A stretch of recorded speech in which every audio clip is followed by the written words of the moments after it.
Buff Nation, what up? My BWB, that means bandwagon buffs. What's going on today? Welcome to TLP Live. I'm your host, Harry Billion. I'm live so that I can see if there's any news. This is a pop-up live, okay? And this was suggested by DC Carson Music. So is there any news on the Buffs end? I don't know. Phil, what's up, man? I didn't mean to scare you to start snitching on me, man. Don't snitch. Snitching ain't cool. I will say snitches get stitches, but stop snitching on Twitter.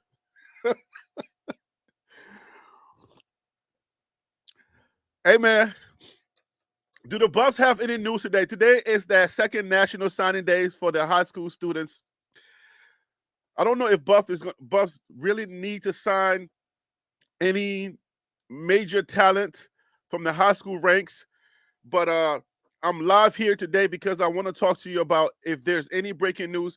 Now, Coach Prime, I don't want to say they've been trolling us, but they've been putting messages in the media saying any minute now, any day now, 48 hours. We've heard this before. This is not like Coach Prime. This is, I don't know if I have the right words. This is out of character. Because Coach Prime is the type of guy, he kind of like, he puts it out there, okay? Now, for this whole DC talk, this whole thing about the DC or the big news, it's not Coach Prime. It's not a Coach Prime thing to be like, to be teasing people with big news coming. You know what I'm saying? Coach Prime kind of just drops the news and then we deal with it. So this is a new Coach Prime. 2024 Coach Prime is different from 2023. Well, before 2023 and at 2023. That Coach Prime, he gave you what he was gonna give you, and then you had to deal with it just like that. This Coach Prime, this is a new one. All right, he's playing a lot. He's playing a lot of things to the vest. He's playing a lot of things very close to the vest this year, and it's kind of weird, man. I'm not used to this Coach Prime. It's like, oh man, give me 48 minutes. I'm not 48 minutes. Give me 48 hours. I'm gonna have something for you. Kind of like unsure of what's going on. Like, I don't know if I should release this news yet. Like, what's going on? I don't want to do pop-up shows because the videos that I do take a lot of research. Maybe not a whole lot, but it takes research, and I gotta create the graphics and stuff like that. So I'm not just talking, right? So yeah. So I don't like to do these pop-up shows. I need time to create the type of videos that I create. If it looks simple to you on the screen, it's not simple because it takes time to create. I'll give you I'll give you an example. You think this is simple right here? As simple as you think that looks, boy oh boy, in Canva, it ain't simple.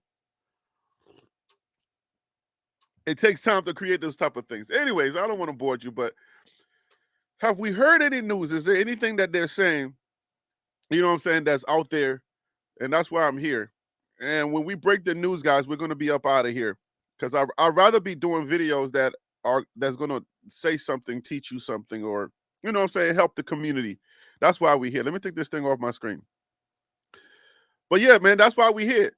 Have you heard anything out there? My panel can come on. If y'all want to come on and just talk to me and we can just run our mouths like we usually do, I'm going to invite y'all right at the top of your screen, guys. Join tlplive@gmail.com. What's up with this whole DC thing and why they're trolling us? And if you are one of those super fans and you don't like the words trolling and Coach Prime is trolling us, forgive me, but if anybody else did it, you would say it's trolling. So I know Coach Prime can't do no wrong. But anyways, yeah, man, like, bro, just give it out already. Like, what's happening? See you, Buff Dynasty say it's probably uniforms.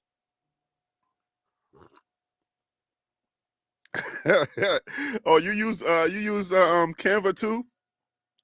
Man, I like the fact that their platform, that Canva's platform, Canva does not sponsor the show, by the way. I like the fact that Canva platform, I can be on the phone, make changes because like the little nudge button, I can't find it on the computer, so I'll go on the phone, nudge it over, and then go back to the computer and continue my graphics. But yeah, I love Canva, man. Hey, Canva, let's do a partnership. Let's do something, because if you do a partnership with Harry B, if you sponsor the show, I'm so personable with things that your brand is gonna get some type of look by the time I'm done with it. So if you're looking to partner up with Harry B and TLP Sports Club, you definitely should, because my base is pretty strong.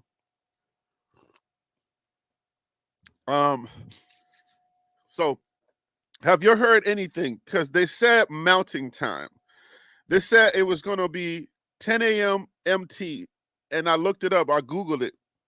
10 a.m. MT. 10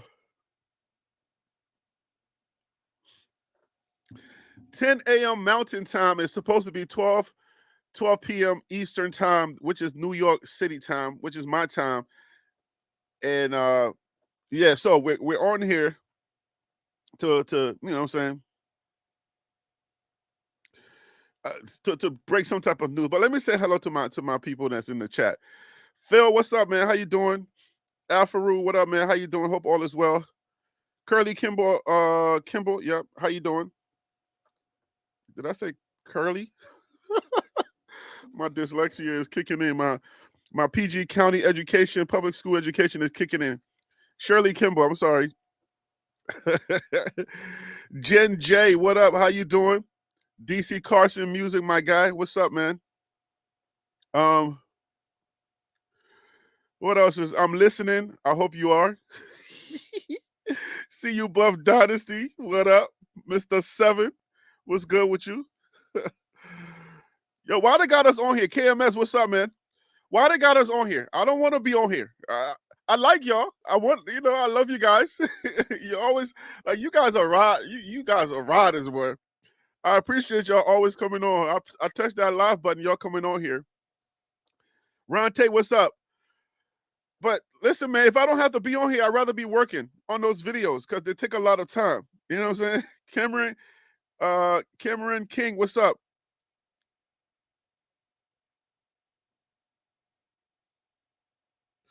Oh, you said it was a partnership with Redcon One. The post was up for 45 seconds. Why they got us on here, guys? I don't like this. Mr. James, what's up? Oh, let me send myself the link just in case anybody wants to come on here and just run our mouths. Yeah, I already did. If y'all want to come on here and run your mouth, come on with me. Let's talk trash about Colorado.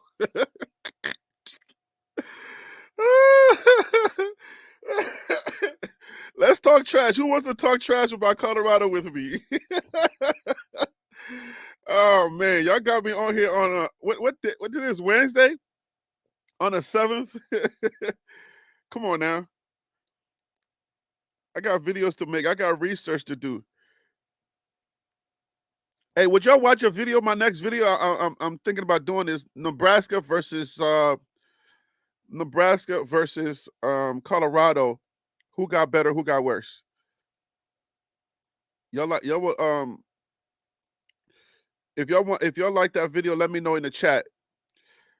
And I will pretty much be telling you like where they upgraded. Obviously, we know their high profile quarterback. I call him. What do I call him? I call him Ravioli, but his name is Dylan Raiola. I'm gonna call him Ravioli. People talking about they're gonna beat us because Mike said Nebraska got better. Mike, you want to start that? You want to start war right now with me? Let's go, Mike. How they get better? Mike, what's up, man? Don't ruin my video. But yeah, so I just sent some links to the guys that want to come on. Stop playing with me, Mike. You're messing up my video. So I'm going to be going through the entire roster. And if any creators out there that's watching the show, y'all want to do it too, go ahead. If you beat me to it, you beat me to it. But I'm going to go through the roster. Some people like my voice better than y'all, so it doesn't matter. I'll go through the roster, and I'm going to do every team. it'll be, you know, Colorado versus North Dakota State. Who got better? Who got worse?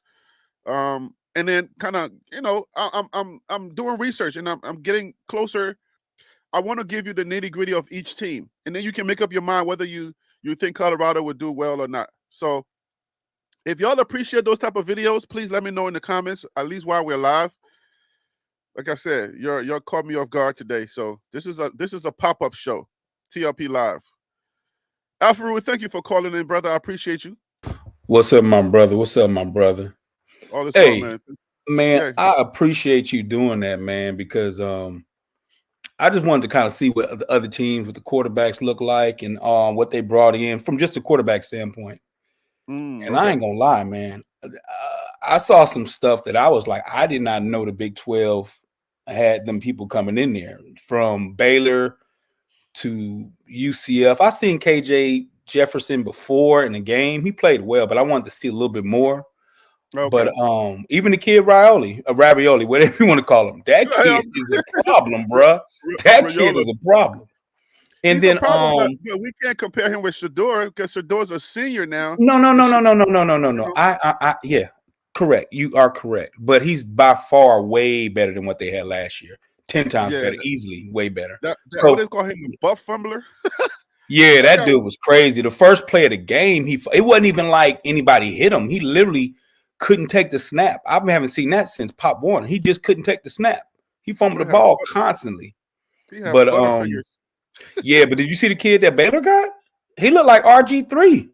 Hey man, stop ruining my videos, man. I'm supposed to get views on those Oh, videos. okay. Let me shut up there. You Hey, about to when go you through get the whole list. Stop playing.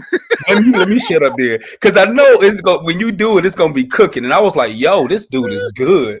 And then like the guy that's coming back for Kansas, I've seen your boy Cam Rising from Utah before play, but I never Yeah, kind of looked at his body of work. right. Damn, that other color brother can play, bruh. Cam Rising is a problem. Yeah, so yeah. DC Carson music. How the music sounding over there where you at, brother? Thank you for calling to the show. I appreciate you. What's going on, man? Just cranking some stuff out and loving life at this point, brother. That's what's up. Hey, do you do any commercial music for like radio stations? Do you do any drop musics? Do you do any like commercial stuff? I do like sync licensing as well as I've done stuff for radio, some smaller TV stuff, and really kind of pushing it into it. I'm gonna give you a quick background. Back in the day, I worked in Nashville doing music. This was between my first time in the military, then coming back. And so I got to do like contemporary Christian stuff. We had did some remixes for CeCe Winans when she was signed to Pioneer, but that stuff that didn't materialize with her. But then I got out of the military and now I'm doing music, but it's totally different than the way it was before. So I'm still trying to learn how to do all like the Canva and the whole cap cut and all that kind of stuff and putting together stuff. And man, it's something. Mm. Alfred, when you gonna have your own channel, brother? What's going on, bro? All this knowledge and you just Oh, out here I have my running. own channel, but I don't talk sports. I talk finance. So right Oh, now okay. it's private. I use it to save my videos for the people I have for class. But I'll be Hmm. opening it up to the public. They've been asking me to do that for years. So I'm just trying to get my logo and all that stuff straight. I don't talk sports though. Finance is Yeah. the highest CPM earning I guess genre on YouTube. Yeah, So I the mean fun. I've been doing it since I've been in finance since '07, '08. But and I'm gonna say this, Alpha, bro. Please put that out there, because like back when I got out of the military, was in the music business, dude. I went flat broke. Everything I had was in collections, and I started working in a bank. And they set me down and said, "This is the power of money," and they showed me. So at 30, I was broke. I retired at 50 because they were able. I mean, of course, I got a military pension and stuff like that, but finance is so needed in our community because sometimes we're too consumer minded and not investment minded enough. Right. I'm glad you shared that. Finance is definitely a science to it, but it's also an art. So yeah, I'm glad you shared that, my brother. Yeah, so whenever you go live on YouTube, I think they get the highest CPMs Right. YouTube. Now so for YouTube, I'm gonna probably just donate. Well, the super chats and stuff like that, I'm gonna just donate it to nonprofits like United Negro College Fund or the Mayo Clinic, stuff like that. So I'm gonna just use that for a donation for tax write-offs. Yeah, man. But those views and those AdSense, if you good at what you do as far as finance and you've been doing it privately and people have been getting results, once you put it out, man, I'm telling you, I mean, I wish I was finance. My sister's finance, but I wish I was doing finance. Sports is not too bad on YouTube, but on YouTube, man, finance gets the highest. Like for every 1,000 views on YouTube, I think their CPM is like $15-$25 per every 1,000 views. So imagine if you got like 100 and something thousand views, times that by like $15 to $25. Right, between $1,500 and $2,500. Right. So yeah, I mean that's what's up. So see you, Buff Dynasty. Welcome to the show. Thank you for calling in. I appreciate you for hanging out with me today. What's up, guys? What up, Rue, Carson, Harry? What up? What's up, y'all? Hey, we just waiting around. You know, we all hyped up for the great. Look, we all hyped up for the great letdown. You know, it's probably going to be something about uniforms or a new piece of equipment or something like that. Nah, it ain't gonna be no. Whatever they announce, it is what it is, man. I'm just glad your brother's on here talking a little bit. Harry B ain't gonna be on here long. He said, "I'm gonna give you a little bit of time. After that, I'm out." I'm out. I got research to do, man. So let's bring on Ron Tate. Ron Tate, welcome to the show, man. You know I appreciate you calling in. Hey, Harry B, how you doing, man?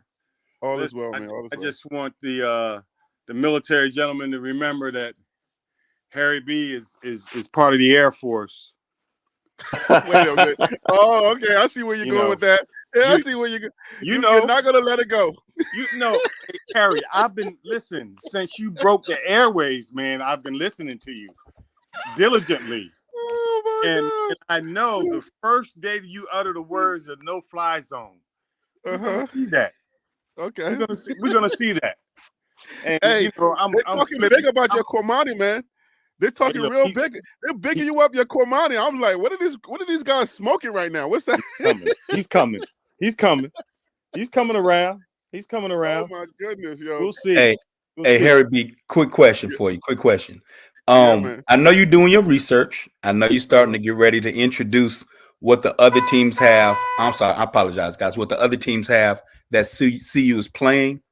So can you just give us a little tease? Like I know what you've been seeing, and what have you seen that's made you say, oh, okay, I didn't know that. Is there anything that you can tease? Not really, to tell you the truth. It's I think a lot of people are gonna be surprised that there's only like 2 teams in the Big 12 that Colorado may have an issue with, and but the rest is going to be Colorado's games to lose. I just leave it like that. Yeah,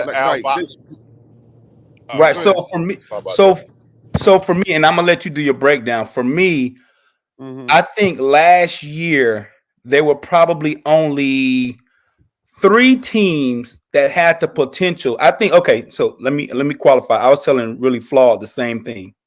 Last year, I felt that Shador was one of the best quarterbacks in the nation, but I also felt we both had to. Hey, hold on one second.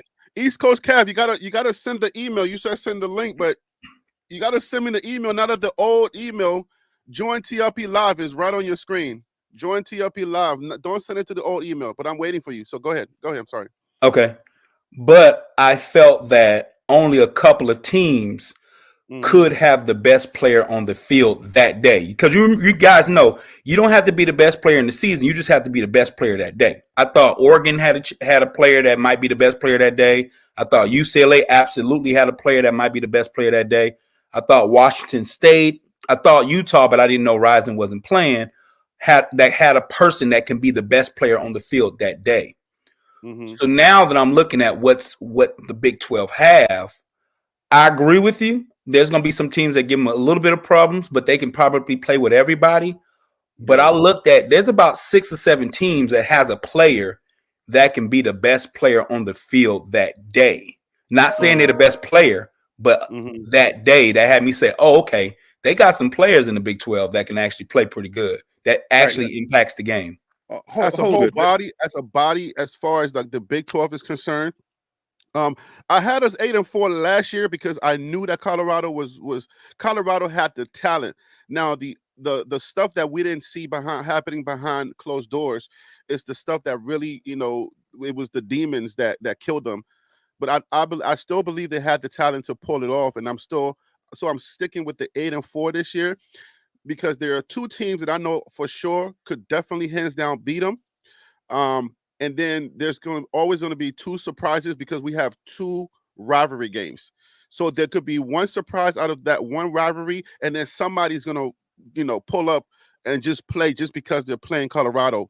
And that's why I'm like 4. 4 is that number where I feel like they're going to get 8 this year, but I think they're going to lose 4. Let me bring on Phil, guys. Phil So Real, what's up with you, brother? Thank you for calling in. Sorry to scare you, brother. Hey, it's all good. I'm not gonna report you to the Better Business Bureau, man. Like I said last week, either you running with Ralphie or you getting ran over, man. So y'all better jump on board now. Yo, is Dion trolling, Phil? Like, what is this new Dion we're experiencing? I'm not used to this new Dion because if y'all haven't been paying attention, they've said 48 hours at least 3 times already because these are the words that he will use. I might say it in a couple of days. I might let you guys know in a couple of days, maybe today. He said that 3 times already this year. What is going on? And I want to hear from you guys. Let's just talk. What is this new Dion? Is he scaling back? Is he a little bit more conservative this year?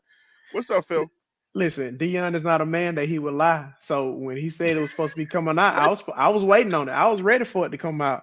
Now I think today would be a pretty cool day for it to come out because with college football having the early signing period, this national signing period, it doesn't have the same pop that it used to back in the gap. So I think if he were to announce it today, he would definitely like own National Signing Day. So I would say go ahead and drop it if he got the information. You know what I'm saying? Like if he knows who's Listen, going to man, be, I'll put it out today.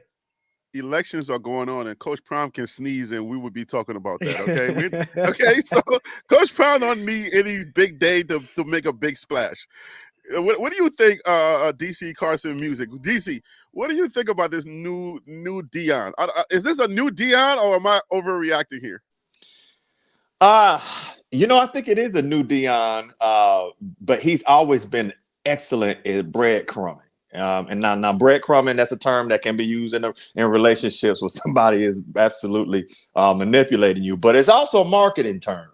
So he's good with always keeping people going back and giving his base something to get for. Now I'm gonna tell you this on the flip side. You ain't gonna be able to use that for the next 48 hours for so long. You only got so many bullets for folks gonna say, man, he tripping. Bro, I'm counting 3. Yeah. I'm counting 3 times. Yeah. He said that already. Yeah, now we all love Dion, so we still gonna tune in because that's what it is. But as far as the kind of on the line fan base and not on the line, you ain't gonna get too many 48 hours. They said the news came out though. People in the chat said the news came out that everybody was waiting on. What was the news? They got a 3-star linebacker. I don't know if he's out of high school or college. I don't know where he's from. That can't be the news. We're not. That's what they all saying, and that's what they're reporting on the other channels too. 3-star linebacker. Did you say linebacker? Yeah, that's what I'm looking at right here. And other channels are reporting the same thing. That's the breaking news. 3-star linebacker. Oh man, Dion, I want my money back. Tell Dion I want my money back. That ain't it. I want my time back. I was on at 11:57. I want my time back. He got to compensate me for my time. Hey, how many of y'all ever been to Church's Chicken? Y'all been there? Yeah, we got Church's Chicken down here. Yep. All right. Greensboro. And it's always 15 minutes on wings. Always. After a while, you just say, I ain't getting no wings anyway. Wait, just going to give me the 2-piece. Hold on, DC. When did you start clocking and you realized it was 15? I know you're a military guy, so that's when did you start clocking that it was 15 minutes on wings? Always. Because you put wings that much? Well, I mean, you know what? That's like the hardest thing to get at churches, wings. Everybody knows that. You can get a leg all day. Trying to Get get a leg wing. all day. Right. You're right about that. But trying to get some wings, the 3-piece, man. Yeah. I am I not have a a wings guy. I don't like wings because there's not a lot of meat on the wings, so I don't really care about the well. wings See, the unless thing it's is, like you have, Wild Wings or but Wingstop. but have you had a church's wing? Because the dog on drumette is about as big as a wing. It These is chickens big. are. Boy, that thing ain't that thing big, man. Oh wait, are you talking about like the Chinese chicken wings? Oh, they about that. I mean, that's almost like a baby Oh, turkey okay. wing. Okay, you're not talking about like KFC or Popeyes wings because those wings be like real tiny. No. Nah. We need plenty of antibiotics and steroids. Yes, Churches is sir. on. Yes, sir. The drumette part is huge, buddy. Oh my goodness. Hey, but Harry, I wanted to Hold on, say let me bring on East Coast Cap the right way. East Coast Cap, welcome to the show, brother. We're talking about wings. How you doing today, bro? Fellas, how you doing, man? Salute, chat. All is well. Hey, real quick, I'm gonna state this real quick. Then I want to answer your question about the about what's going on with the announcement and everything. Real quick on FanDuel, because I'm a gambling boy. On FanDuel right now, they got You if need you want Jesus. some easy if you want some easy money, they got Colorado only winning 5 games. Oh, that's it? Vegas got Colorado only winning 5 games. I That's can easy give money. them 6 off top. From my data, I can give them 6 off top, like easy ones. Real easy. And another messed up thing, they got Shador, for the Heisman race, they got him down at number 20 for like 4,000 points. And they got this kid, Who the heck Nico. is number 19? Who's above? Number Right, 19 to 20. Wow. Yeah. So they got this true freshman, Nico Gaines or Grimes or whatever from Tennessee, who only played 1 year, had less yards than what's the name, and they got him higher than Shador. It's crazy. They got Travis somewhere like 30 or 40 somewhere. So if you want to make some easy money. That's bananas. Yeah, if you're but real I'm quick, not a betting guy, but I guess that'd be crazy. But go ahead. Real quick, I want to say this. As far as the announcement goes, the announcement is going to be the defensive coordinator, and he's not going to do it now. This is my theory, right? My theory is the way Deion navigates his marketing and everything. He going to announce it. He want to keep Colorado in the mentions, even for when the Super Bowl's over, football season over. So he want to keep him popular. I think he's going to announce it either during or the day after the Super Bowl. But what is up with this new Deion, this new Coach Prime teasing and just keep telling people, oh, I'm about to tell you, just give me like 48 hours. Like this is part I'm of counting 3. It could have been more, but I'm counting 3 times he said that for sure. This is part of it, man. This is part of it. He want to keep people guessing. He just dropped it. He keeping people guessing. He's gonna be like, you know what, bump it. I'm just gonna drop it after the Super Bowl, and it's gonna break the internet. That's my theory. Not a good look. It's not a good look. It's not it's looking a better good on him look. to just keep. It's not a good look. For me, it's just not a good look. Just keep like, oh, hey, yo, we about to say something. Hey, yo, we about to say something. Bruh, you're Coach Prime, bruh. You're a Prime. What is this whole thing about? What is this whole... This is what marketing comes down to, man. Come on. This is what marketing does. Who is this new linebacker? Let's talk about him. Can anybody pull up that linebacker? Go ahead and pull him up. I think his name is Kenyon Garcia. I don't know how to. His first name is spelled. Somebody in chat spell it the right way, but I know his last name is Garcia. Kenyana, whatever his name is. Hey, look, is he out of high school or is he a transfer? I don't know. I haven't looked. I mean, I've been on here with you guys. I haven't looked. I just went to the side for a quick second, and I see that's kind of what people not talking about, but it looks like that's what came out at 10 o'clock. Oh, so people gonna get views, and then I get stuck on the live. Thanks, guys. I appreciate y'all. Y'all are great guys. Hey, those breaking news be getting views. But Harry, I wanted to get some pushback on East Coast Kev real quick, man. Listen, ain't nothing gonna overshadow the Super Bowl, especially with Taylor Swift being there.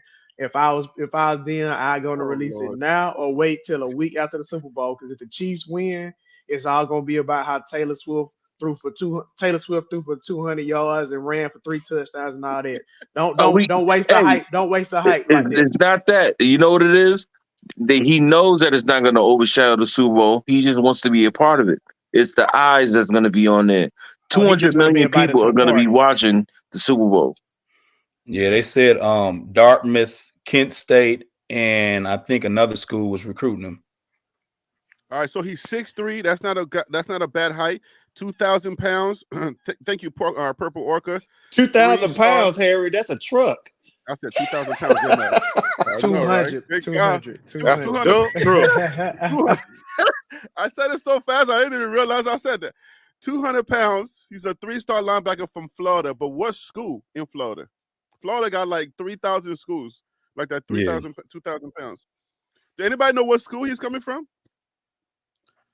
Is this high school or is this a transfer guy? It says Dunbar out of Fort Myers. So it looks like this one of Deion's Florida boys, as he likes to say. So yeah, So Dunbar And is Deion high is out of school, from Fort right? Myers. Matter of fact, Deion is from Fort Myers. That's perfect. Wait, hold on a minute. Hey, Wait a minute, Harry. guys. Yes, sir. This is a different topic. I'm doing a deep dive Don't into a couple. change the topic yet. Don't change the topic yet. Okay, I wanna, all right. let's exhaust this thing. Dunbar is high school, right, guys? Right. I'm looking at it right Yeah. now. He was recruited by Columbia, Dartmouth, East Kentucky, and Florida International. Those are his top schools. Oh wow. Those aren't world beaters. So all of the Evelyn Davidson He's said smart. all of the Like he's smart. recruited him, so he has the grades. Okay, so he has the grades. Yeah, he's Okay, smart. so is this like a National Signing Day update on this guy? Probably so. Okay. So we needed linebackers, but I'm not sold on a high school linebacker. I know that we need at least one more linebackers. And the only reason why I said 2 initially, and we didn't get that many linebackers, if we get 1, I'm good with that because of the edge rushers. I believe the edge can they say they can play both ways. So if we got a handful of edge rushers, so I feel confident with the edge rushers switching over to linebacker, but we need one more solid, like a really good linebacker, because the run is not a game. Like if y'all think the Big 12 is playing with the run, I don't even know if they're going to be able to throw. I'm trying to tell you, we need linebackers. Hey Harry, I want to say that I would assume that the plan is going to be if they can't pick up another solid inside linebacker, that one of the edge players, there's one of those guys, like one of the Wade twins. I think he can play inside also. I'm not picking him to be one, but they're going to use the abundance of edge players that they have to get them on the field. I think they're going to move one of those guys inside, and this kid from Dunbar High School, the high school player, I think all that does to the linebacker room is to bring depth and something they can hang their hat on for later on in the season, or next year maybe. Right. And one other thing about we were talking about the Big 12 and the quarterbacks, and one thing I think, Harry, you went over it maybe a week or so ago, talking about the quarterbacks. And one thing that I understand about those quarterbacks is they give up the ball. Too much. It's not too. It's a good thing for us. And if we have an improved front line in our defense, I mean, last year was a trickle down effect. I mean, a guy having 5 to 7 seconds to throw the football. Well, not 5 to 7, but 4 to 5 seconds. 3 years. It seemed like it, like a commercial or something. Come back, best O-line ever. So it seemed that way now, and I'm hoping this year that our D-line will assist the defensive backfield by putting more pressure on the opposing team's quarterbacks. And 8-4 and 10-2 this year. I'm thinking more 10-2. Yeah. So I'm hoping that he makes a DC announcement today, and I believe the reason why it's been up and down, or here it is, no it's not, here it is, no it's not, here it is I think it's a fluid situation. I think there are a couple of candidates that Coach Prime was considering, and that those candidates were considering, other upgrades to their position. And I think he was waiting on those things to take place without putting his name out there and having everyone go online and saying that he lost this one, and he lost that one, they can't make up their mind. Hey, So I brother. think he's been keeping it close to his chest because it's a fluid situation. Hey, brother. I'm sorry, I didn't mean to cut you off. Can I ask you one question though? Yes. About my point that I made. You don't think CU and Deion Sanders know how many people view those commercials? You don't think he could turn that announcement into a commercial? Oh my gosh! Oh heck yeah! Yeah. That was my He's point. a master. He is a master at doing that. Yeah. He's a master at doing that. Yeah, And so I believe he's going to be a part of the Super Bowl programming somewhere because he's so popular. So just to help the chat out. So two things. 24/7 has the new linebacker as 6 foot 215. That's his size. And then Steve Belichick already went from New England Patriots. He's now going to Washington as a I think it's at the DC. So yes, Steve Belichick is gone. Wait, so he's not 6'3"? Or No, 6'2"? I have him down as I'm looking at 24/7, got him at 6 foot 215. Oh, okay. So check this out. And I like how I definitely like how Ron laid that out as far as, going into next year. My question is going to be, all right, so we're talking about the DC, which we don't know. And I could follow the argument of, that this thing is fluid, but I also, would probably counter with, well, proficiency is important. So let's look at this. When you're looking at the game, we know Shador is a phenomenal quarterback, and at this point, the best one that's going to be in the league by far. But if you don't have a solid defense, I don't have to beat Shador. All I got to do is run the ball down your throat and keep Shador off the field. Right. And so that's the thing I'm looking at, is that I get what everybody's saying, and I'm not arguing against that point. I'm just bringing another point of saying, all right, so if you don't have the defense, because really that's a lot of why you lost games. Yes, you had a trench on one side, but right. DC. Well, go ahead. That was me. Hey, Harry, that was me cutting his. I pushed my button on him. So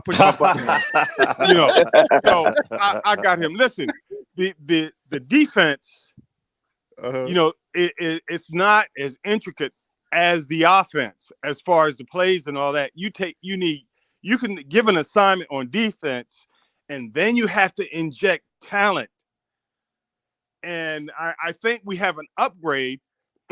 Excuse me. We have an upgrade on the defensive side of the ball this year. Hands down, everyone says that we have an upgrade this year. With the upgrade that we have, the talent that we have, and D1, Division I level, Power 5 level, these guys are not pee-wee football players. A defensive coordinator coming in and injecting his system into the a Power 5 football team in June would be fine. By August and September, they would have that system down pat. They would. It doesn't take long. It does not take long. So let me ask you a question though. Based on that, hey, hold up, Harry. Let me let him back in. So wait a minute. So what you're but think about what you're saying. I'm taking from you. So what you're saying is, if I bring him in June, the teams that have already had their defense, because this is what you're kind of indirectly saying. Well, there are teams that don't even have a head coach right now. Right. But what I'm saying is, when saying that, we have to say, okay. Coach, what are you talking about? Go ahead. In saying that, we have to say that what we got in is better than everything else that everybody else has had, or at least to be 10-2 or better than the 4 teams or whatever your record was. And we have to say, well, our talent is so good and what we have there that I could bring in somebody in June and we still gonna sit there and do that. So help me understand. Hey, don't Phil always say two things could be right at the same time? Yeah, Can yeah. does it, But what I does do. it have to be? Does it have to be your talent is so good? Does it have to be that? no, my point is that the intellect that we're talking about, the players, we're not putting out robots, and we have to understand the athletic and the intellectual IQ of these players, and you're not taking that into consideration. You're Well, let thinking me that ask. Oh, hold you on. put a Let me Hey, ask system this so in. question. hey Because Harry, let Ron, me speak to this Ron, right quick, Harry. wait, Ron. Let me ask this question because it pertains to what y'all are talking about. On Yakari's interview with the DMVR bus guys, he said when they came in, the first thing they were asking for was the playbook. Y'all remember one of those lives I Yes, brought it up and I said the play like would they have the playbook, and then y'all said no, the playbook doesn't come out now. So why would Yakari say we need the playbook? So does not pertain to the DC let's say being on staff and starting to introduce his schemes and stuff like that. Is that not important? I'm not the Yeah. authority on this one. I thank God we have Alfaru and other guys that are football guys. Is the playbook not introduced like earlier, like Yakari said? So No, that's what I was trying to say. I was on that show that you had that, and I was saying, yeah, the coaches can't really do anything particular with the players, but just having possession of the playbook and looking at it and reading it and trying to get accustomed to it is a great part, and not having it up to this point is also going to be a bad thing for you. So, no, but I totally Yeah, I want to. disagree. I I totally want to. Can I? disagree because you really wouldn't want to put that your in season playbook out until after the spring game. why You not? Okay, why not? As a because you're going to have players leaving and taking that Right. playbook with them. Yeah, but So you have to they're think not going to take strategically. the book with them. They're not going to take the book with them. Oh my That's God. that's the fantasy word. They're not going to take the book with them if they They Oh, take do it. oh, everything. They do everything digitally now. Yeah, They're it's not going all on to the take the book. tablet. It's Yeah. all on the tablet. Just like when Carmani got in trouble, because Dion Not was saying, I watching can see that film. he's studying and stuff. But Yeah, I want to point out something though. Like I hear what you're saying, brother Tate, and I appreciate the fact that you got the confidence in the players. But for me, you got to look at it like this: if we don't know who the defensive coordinator is, we don't know if he's going to be running the same type of schemes that Charles Kelly ran last year. And a lot Right. of times, coaches like to form their team around the type of scheme that they're going to be running. So how do we know that the guy that Dion wants is going to fit the scheme that's going to be best for those players? Because now you're saying, oh, well, I'm a sushi chef, but I don't bought all the food and now I got to make soul food. That's no, the no, food ain't no, gonna come no, out the not at same. all. I'm just saying an A gap blitz is an A gap blitz. You may call it fire A. I may call it blast A. No, I'm not talking about terminology. I'm talking about actual scheme. I'm talking about in this scheme, do we want our defensive linemen to be a certain size? Do we want them to be good at X, Y, and Z? Do we want our safeties to be more of a come downhill and hit a man, or do we want them to be able to drop back in coverage?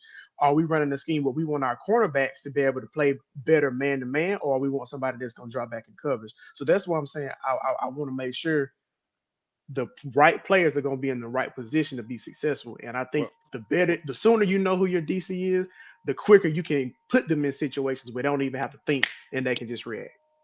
well, oh yeah, that's a perfect situation when you would have that. But I think with the type of player that you're talking about, were the type of players that they went after, and you can tell by the talent level that they acquired in the portal and the ones that they've signed out of the high school. They went after a particular type of player. So I think that question has been answered. Yes, they did want a certain individual, talent wise, size wise, and experience wise, to come in and play this year. Now the scheme it's going to be there. I'm telling you, it's not a big of issue as uh, the the I don't want to call anyone a CU hater, but he throws some shade at CU every chance he can get, pushing hard. But I just think that uh, the DC The sooner he can get there, sure, that would be better. But it's not going to be detrimental to this season, this year, if he announces this month or next month. All right, guys, I, just give me I 1 would, second. like I said, I'd be more worried if we Give me a didn't have second, an guys. OT. Let me do a show here. Guys, if you want to call in, join TLPlive@gmail.com is the email. If you want to add your voice, you're like, man, what is this guy talking about? What is this guy talking about? Hey, man, come on the show. I don't care if you're a CU fan or not. Join TLPlive@gmail.com. As long as you don't use foul language and I can make money off of this video, that'll be really, really nice. So join TLPlive@gmail. I'll send you a link. You can call onto the show and you can add your voice to the conversation. And Go keep ahead, it friendly Equal. too. It's a Keep family it show. friendly, please. Yeah, we don't want Harry to jump in the transfer portal. Okay, we for need sure. Harry B. Yeah, I but you need know all what? the pennies I can get. But you know what? I want to dive back into that for a second because I can understand, and respectfully, that how it can seem like shade. I'm not a disbeliever of Colorado, but I'm not sold on the believing, and I don't think You're that. not all the way in on Colorado. I mean, No, obviously, no, your no. I mean, now conversation, think about it. you can tell, If I came in saying, well, it don't matter, because of course, you since don't childhood, believe right? you're more on the outskirts, DC. I'm going to push back on you a little bit. Okay, this is what I've been picking up about you, bro. Okay, Listen, bring you're it. not a believer, right? Because the believers, they take the facts and then they take the way that I do my videos. I give you the other team and I give you Colorado's team. And if I say we are in between, you're the kind of guy that's like, okay, I see that, but the other factor that's missing is called what East Coast Cav like to put his money on is you got to believe. He even quotes scriptures on this channel and he lets you guys know you got to believe. You don't believe, but you're there, but you're just not gonna go that extra mile to believe. Come on now. What a mindset is this? I don't believe you can beat me till you beat me. That's the mindset. And that's what There's nothing wrong. But faith without works, faith is the substance of things you hope right. for, the evidence of things that you don't see. So you don't have faith in that process because no, I don't. You got to be able to believe it before you see it. That's why I say, and I'm pushing back on you saying, you're not a Colorado believer, you're a Colorado supporter. Right. Well, see, the thing, what I'm saying is this, like, but that's okay. We all got to look at the same. Yeah, it's all good. That's the same. Let's just make sure that we call a spade, right? But like hold on. Let's call a spade a spade. Let's call a spade a spade. You're not a 100% Colorado. You know what I'm saying? You're not all the way in. You might say skull, but you might reserve your skull. You know what I'm saying? Like, let's keep it funky. Then let's go there. Then let's do it. So at the end of the day, I'm already there. What you mean? Let's go there. All right, then we all the way there. So for example, y'all say trust the process. A process is proven by its results. So until a process has been proven by the results, you can have a belief or faith, which is nothing wrong with that, or hope in the process. But the process has not been fulfilled at this point. So therefore, asking. Hold on. So wait a minute. Let me finish. Let me finish. Asking me to believe like you believe, now that we can't do. But asking me to say, consider it, that's why I'm here. Because if I was just a straight up buff hater, I would come on here and say, well, y'all can't beat Bama. Y'all can't hang with that. You ain't nowhere in the same league. I could come on here and do that all day. And that would absolutely be a hater. You, DC. And that'd be wrong. That would be wrong. Yeah, but I understand. I will tell you that I like the Colorado community. I like the conversation. I don't like to go in the SEC necessarily forums because it's not as good. Y'all think. I like thinkers. But you got to understand from the other point is that I'm not, and I don't really care necessarily what the personal beliefs. It's just that I'm bringing a sound argument to you because just as much as you can say they will look good, I ain't saying they're going to be bad. I'm just saying to a point of, I have not seen it to a point where it has not had the results. If it gets the results, I tell you, I'll be on here saying, man, that's a doggone good team. I'm going to call it like I see it. But listen, DC, I got you. I'm trying to articulate the difference between having faith and believing. The fan base, the fan base is asked to believe. That's why the young men wear those believe shirts, those believe on their shirts. So you have to understand there's one thing where you got somebody who supports the team and says, I like to keep it real. And then And then you got the fan base, like the true fan base that says, okay, I really believe in this team and I want them to win. And I'm going to align my faith with this team. And I believe that we're going to go over the board. We're going to, like those 8 one possession games, something's going to happen where we're going to tip over, maybe instead of 3 this year, we're going to tip over at least 5. So if we tip over 5, then what that means is that we just added at least 2 more wins. The fan base has to believe. There's a difference between saying I want to wait until I see the results, and somebody who says I just believe. There's a difference. I just want you to know that. And the fan base has to believe. If you don't believe as a fan, then you are just a supporter. You're like an outside supporter, which we welcome all outside supporters. Right. You gotta believe. That makes you a back end supporter. You wait for everything on the back end. Yeah, you're just waiting for things to kind of matriculate, you know what I'm saying, to materialize so that you can be right. You want the results before you can believe. But keep in mind that the results, the year-for-year result in college football does not always translate to the next year being the same way. So that's what you got to understand. At some point, you're going to have to buy in and believe if you want to be a fan. But if you are a supporter, there's nothing wrong with supporters. That's why I do the show the way I do the show. And I want people to leave people alone in the comments as long as they're respectful. If they don't align with your thinking, it's okay because we got supporters. We got casual fans. But there are the true fans that you must believe. If you don't believe, you're not a true fan. Absolutely not. But So, you know Harry, what?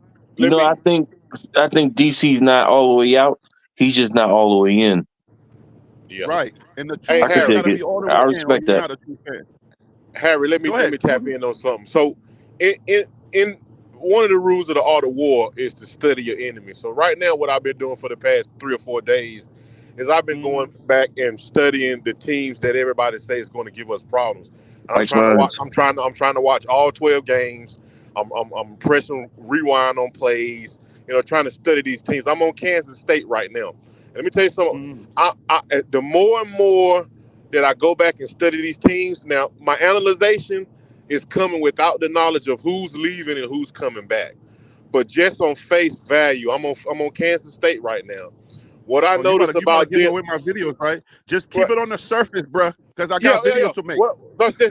So what? The more and more I look at it, the more and more I'm edging up into 10-2, because I'm looking at these teams and I don't see really nothing very Where are you coming special. from? So when you say you're edging up, where were you coming from? What number? So I'm coming from. So for me, Colorado's floor, to be honest, and I'm a super fan. I'm a super Dion fan, but I'm also realistic because I coach football. Okay.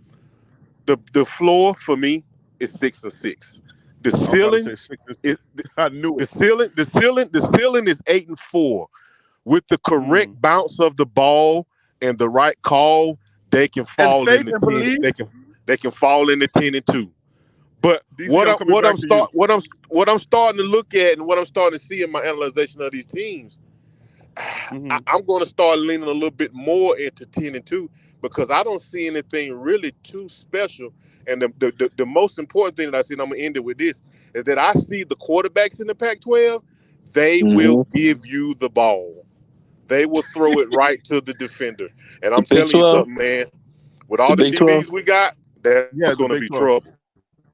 Hey, guys, don't listen to anything Buff just said. Buff Dynasty just said. Erase that from your memory because I got videos coming. That's Hey, Harry, I'm gonna rock and roll with you on that show, Harry. Hey, Harry B. Let me go back to DC real quick. I don't want to. I hate to make my guests feel some kind of way, but DC, I want to give you an opportunity to, if you have to rebuttal. I'm not sure if you have to go, but let me know.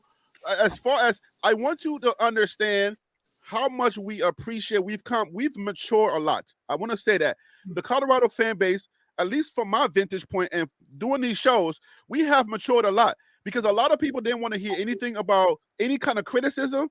But then we got Phil, who has totally did a 360, right? And then Phil and DC were kind of on the same lines, but DC is not all the way sold in yet. But we still appreciate the fact that we got people who will speak their mind and say, okay, this is where I'm at, and just allow me to be where I'm at until I see more. So, DC, I want to give you an opportunity to just clear the air for what I just told you. I didn't want to I don't want to make you feel awkward and then kind of like not give you an opportunity to respond.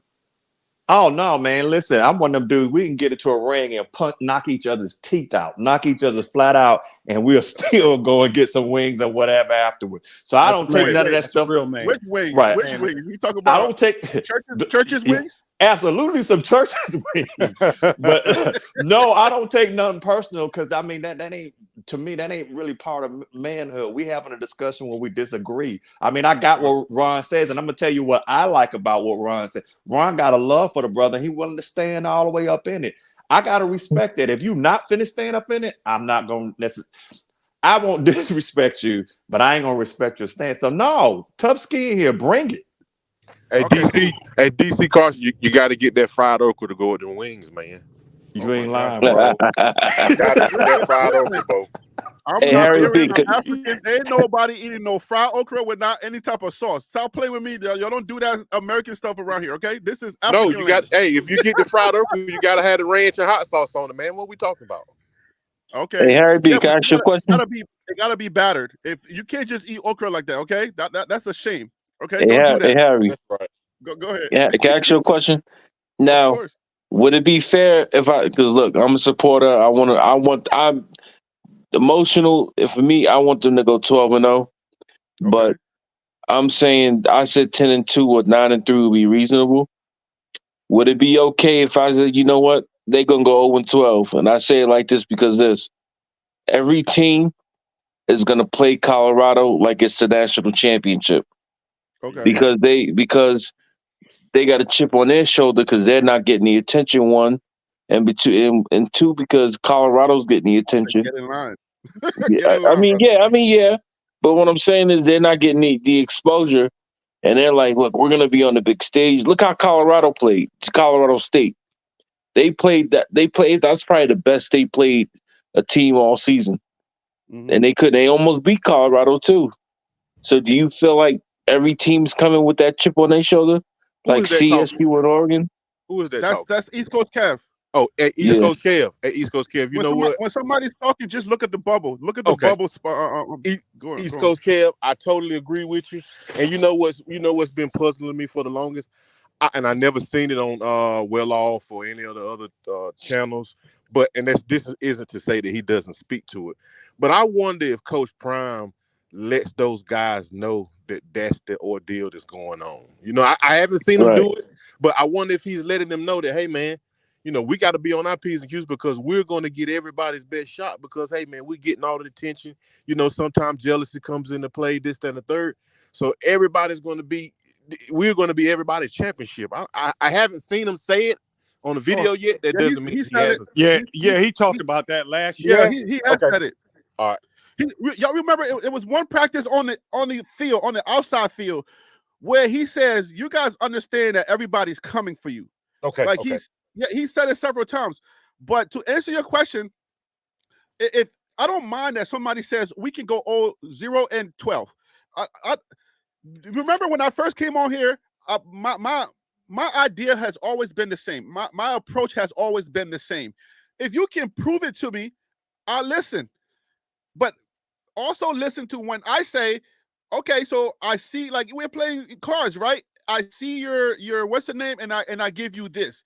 Unless Shador collapses, unless Jordan Seaton breaks all legs and all arms, unless Travis Hunter just goes home and said, I want to get married, I just want to have babies, unless everybody just goes home and does nothing and just say, okay, we out of here, I don't see 0-12.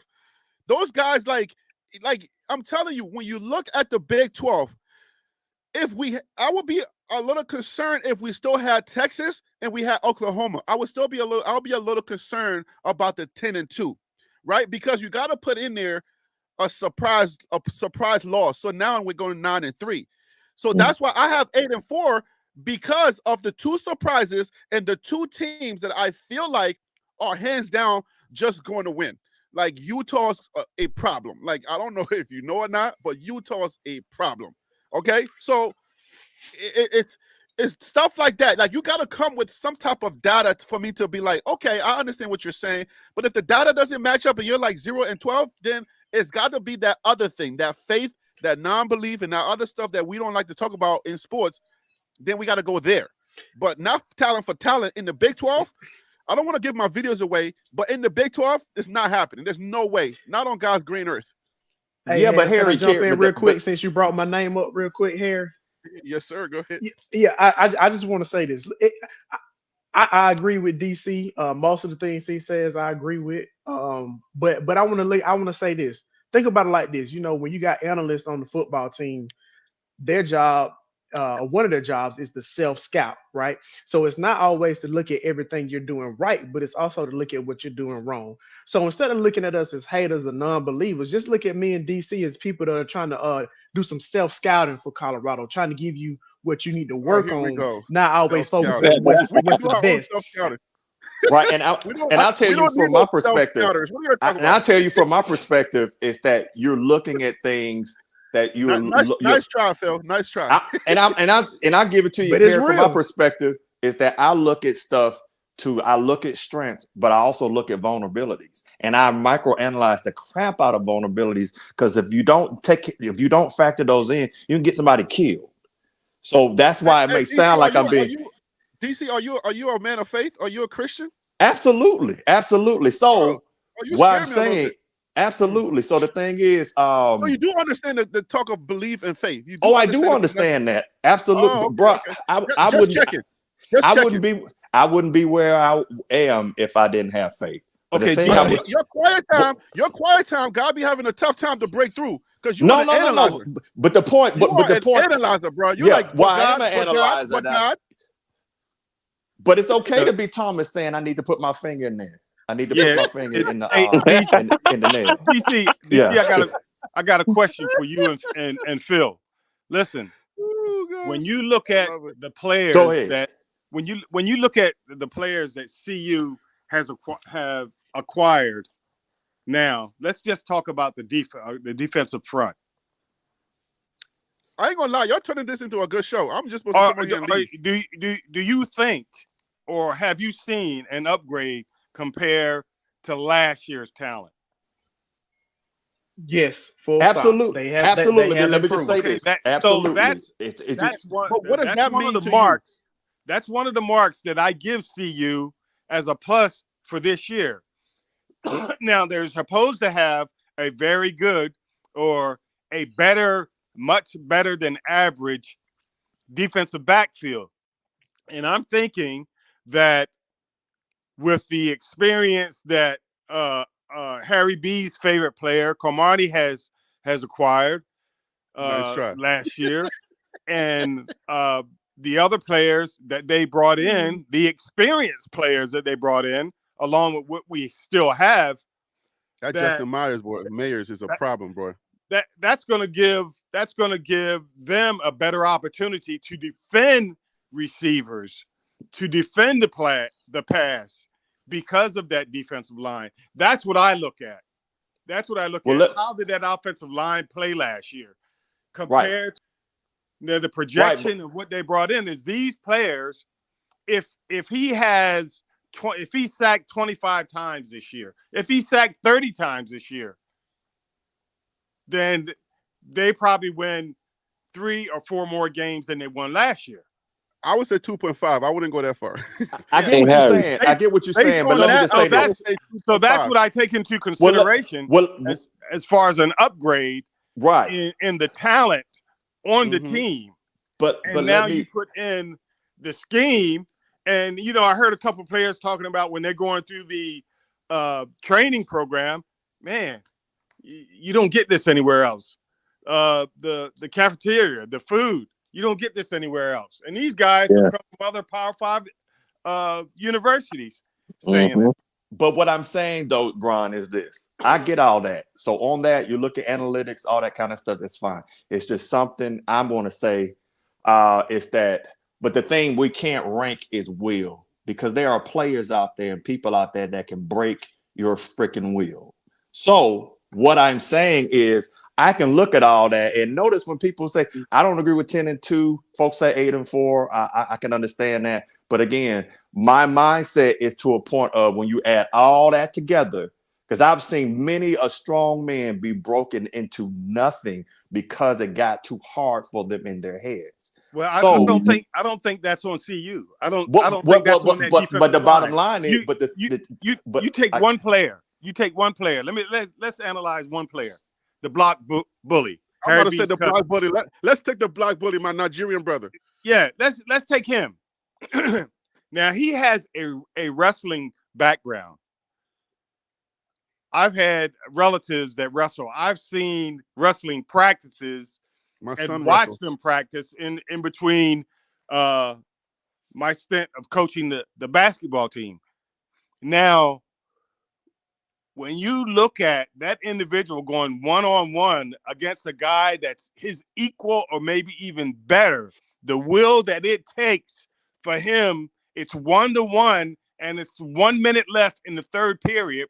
The will it takes for him being exhausted. So I take that into consideration of the mindset that this guy has to have being a wrestler and being a wrestler at a high level. So there's a lot of things that he's going to be doing instinctively, within his responsibility because of the experiences that he has had to experience wrestling and playing football. So I take that into consideration. That spot, that player is going to be very, very tough. He's not the individual that's going to break under pressure. He's not going to be the individual that's going to give up when it's 3rd and 1, 4th and 1. He's not that. He is not that individual. Okay, that's going to give in the fourth quarter, and they've got the ball on the 1 yard line trying to score. He's not. All right. He's not. But Ron, I have to take that into consideration. 30 seconds, guys. Let's keep it short, guys. So okay, I'm gonna keep this short. But Ron, if you'll notice when you talk about it, you showed me the halo, but where's the horn? Is there a deficiency? Because right now I get what you're saying, and that dude is a baller. By all means, that dude, I could definitely say you can kind of see that will in him. But if you're always looking at the halos, no, DC, tell me about the deficiencies in that individual. I told you what I see in him. Talk about block bully. Tell me the deficiencies that you see. I mean, we all can keep it general, but let's talk about that individual. Give me a deficiency in him. There's not a and I must hold on, guys, before you continue. Hold on, DC. Kevin Newby, I agree with Kevin Newby. This has turned into a pretty decent show. I ain't gonna lie to you guys. You guys have turned this into a really a football talk show, and I like it. I was just gonna come on here and leave because Coach Prime is trolling us. But go ahead. Y'all making this show pretty good. Go ahead, DC. I mean, if you're gonna sit, this is your example of greatness, and it is an example of greatness. Oh, don't do that thing that Alfred tried to do to me. Don't do that thing. I'm gonna do it. Hold on. I ain't said nothing. What happened? Alfred was talking about warm and fuzzies. He tried to check. No. Hold on. Let me stand on. Hold up. I love this. Hold up. Okay, but let me talk about the smoke. Let DC go. I've been sitting here chilling. I ain't said nothing. I've been letting y'all rumble. Let me tell you why I felt the word warm and fuzzy made sense. And I wasn't really trying to clown you. But hold up, Harry B. Let's go. You want to get there? Let's go. You about to get this. You about to get this. Hold it. No. Everybody quiet. Let me go ahead and go on in on Harry B. So Harry B. Let me tell y'all what happened. Harry B. I asked Harry B. Do you think your Kerry Walker's better than Van Wells? Because I mean, I'm looking at them, and I think their film is very similar. He didn't give me a football analysis. He didn't say nothing about football. This is what he told me. I like the way he talked. I can see it in his eyes. I think he's a better player. That's why I said he makes you feel warm and fuzzy. Because in 2022, that's exactly what I heard from the Shane Coates people, from all of these other people. I like to keep it football. And sometimes they say it's hate. I'm like, dude, I'm literally keeping it football. Like, for instance, if I say you can't use hold up, but you can't say because you like the way somebody you said, wait a minute, you said the way he walked in the weight room, you like the way he walked around the gym. I said, come on, dude. That's exactly what you said. You said I like the way he walks. Hey, forgive him. Alfaro, forgive I him. never said Forgive the him. way he walks. Forgive him. Wow. Wow, Alfaro, you are really trolling right Okay. now. No. If y'all go back, you're gonna be like, man, the way he walk in the weight room and I can see it in his eyes and the way he talks, I Wow. think he gonna be real. I said, dude, tell me a football question. You didn't give me anything football wise. Is his stance better? Does he keep his shoulders square? Is he bigger? Does he play the run better? Nope. The way he walk in the weight room and the way he talk. You up on that. I want to back you up on that because somebody's talking about him. Hold up, Kev. Let me do a show here. All right, guys, listen. If you wanna add your voice to this conversation and troll me like Alfaro is trolling me right now, guys, join tlplive@gmail.com. The email is right on your screen, guys. If you can look up, if you are enjoying the show, please drop a like or a comment or a fire emoji, guys. Join tlplive@gmail.com. You send me an email, I send you a link, and you can add your voice to the conversation. Go ahead, Kev. Hey, just real quick, because I do want DC to respond. But speaking of Alpha, I can't respond. Wait. Alpha yeah. Let me respond real quick. Go ahead. Listen, this is the reason why I talk a certain way. You and I can talk football all day, right? We can talk nitty-gritty, all that stuff, because you know I got data for you all day. But I talk in a certain way for a certain type of audience because I've realized who my true audience are. All right. Obviously, there's a lot of channels that know football better than me. Big Dog Chico, Buffs. There's other channels that know a lot of football better than me. That's not me. My thing is, I have an audience that's BWB, Bandwagon Buffs. They're here because of Coach Prime, not necessarily football, but they want to enjoy the game and they want to know what the game is all about. So most of my answers are not always going to be like, oh my gosh, let me tell you about how he squares up and stuff like that. You know what I'm saying? So I talk in a way to let people know this guy's going to be good because of X, Y, and Z. You see what I'm saying? He's aside from the football stuff, which we already know he brings, because he's coming from, when I give you those stats, that's for you, Alfaro. When I give you the stats, that's for you. But after the stats, the commentary, the regular person needs to understand, just like this is why a lot of people can connect with the guy that I hate the most, Donald Trump. Okay. But you gotta admit that Donald Trump knows how to break things down for the common man. He understands how to just talk. He just say whatever he says, and he can connect with a lot of people. But aside from that, you have to understand that I have to put hard football talk into a language that the football people, the people that are non-football people who are just here for Dion, can understand. So don't get it twisted. Okay. Hold up. I got you, Kev. I'm gonna let you roll. I just got to ask him one question. Okay, with you saying all of that, I'm gonna ask you a question again. Before you say that, look at this graphic on your screen. A lot of people that follow Dion don't have no idea. They appreciate this stuff, and I get emails for it. Like, I like that. That was cold. I like that. I gotta give you props. This is where this guy's gonna be. This is where this guy's gonna be. This is the guard right here. This is the center. You know, there's a lot of people that don't know, and they appreciate that, and that's why I talk the way I talk. But go ahead. Okay, and I appreciate. I appreciate that graph too. But Harry, you say I'm trolling, but what I said was anything that I said untrue. That's all I'm asking.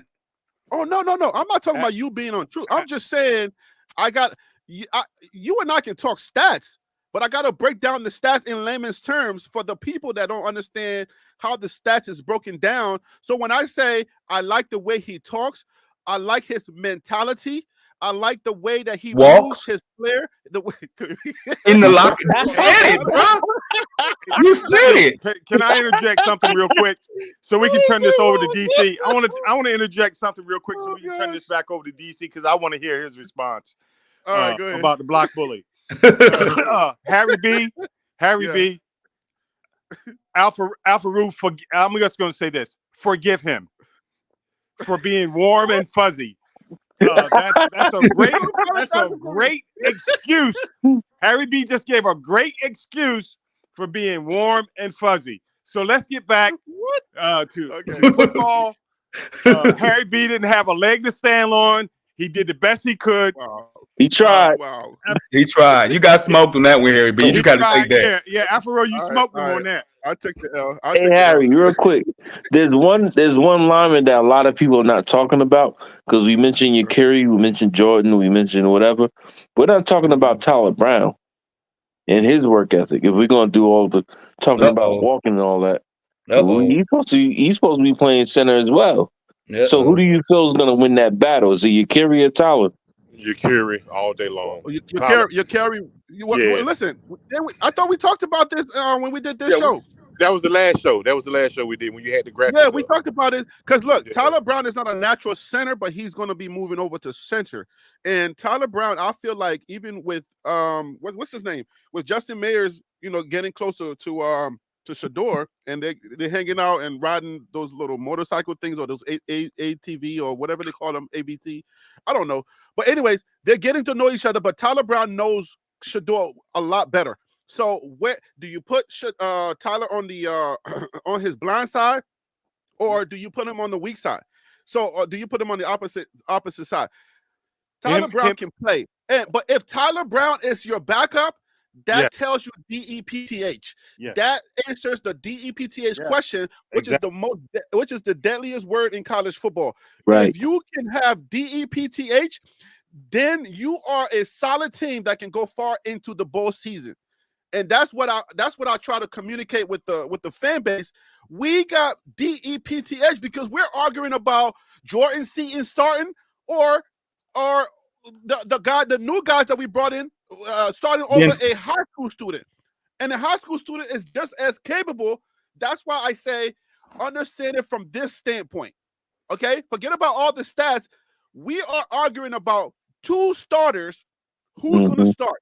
That's always a good thing. Those good problems. That's a great thing. That's a good problem to have.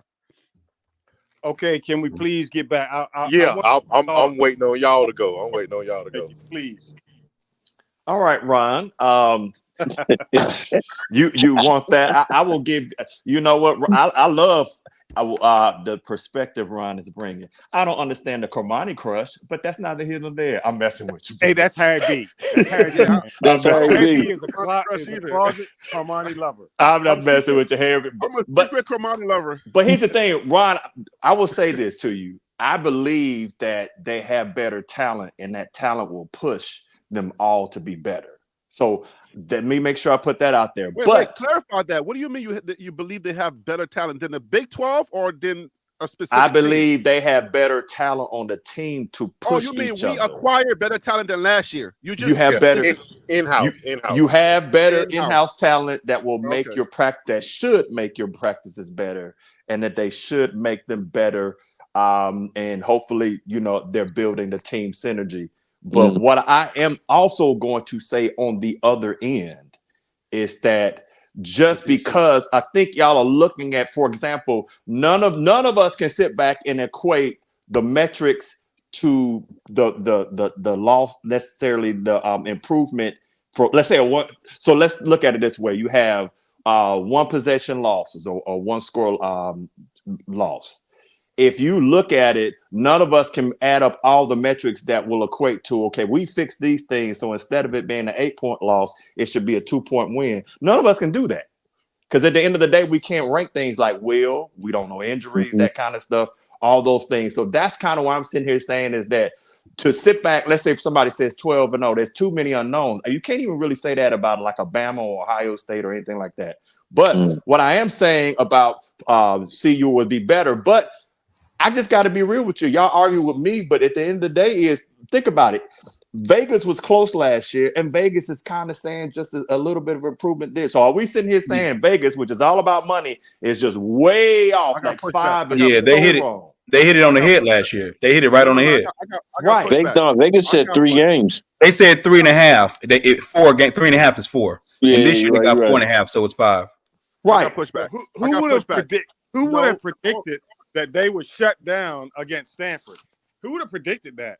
Right. I mean, so that's hold on, Ron. Hold that thought. Do you guys think Vegas can predict Sean Lewis, the adults in that room, having in talk or having a clash? Do you think that was part of their prediction as far as wins and losses? I honestly don't know what Vegas does, but normally they're right. That's why they make a lot of money. So they probably looked at everything. They probably didn't think they can beat TCU. So they probably looked at the whole season and came up with about 4 wins is what they're thinking they was going to make. Now, how it happens, nobody knows how it's going to happen. listen, I think Vegas is good at numbers, but what Vegas did not correctly predict was the in talk and the issues that they had internally, where you had a 1 season guy, a 1 year guy was going to be gone anyway, and then you demote him. That was a shame. Correct. That was a public shaming. Okay, this is the Correct. guy that's calling the plays on your team, and you publicly shame him and you sat him down.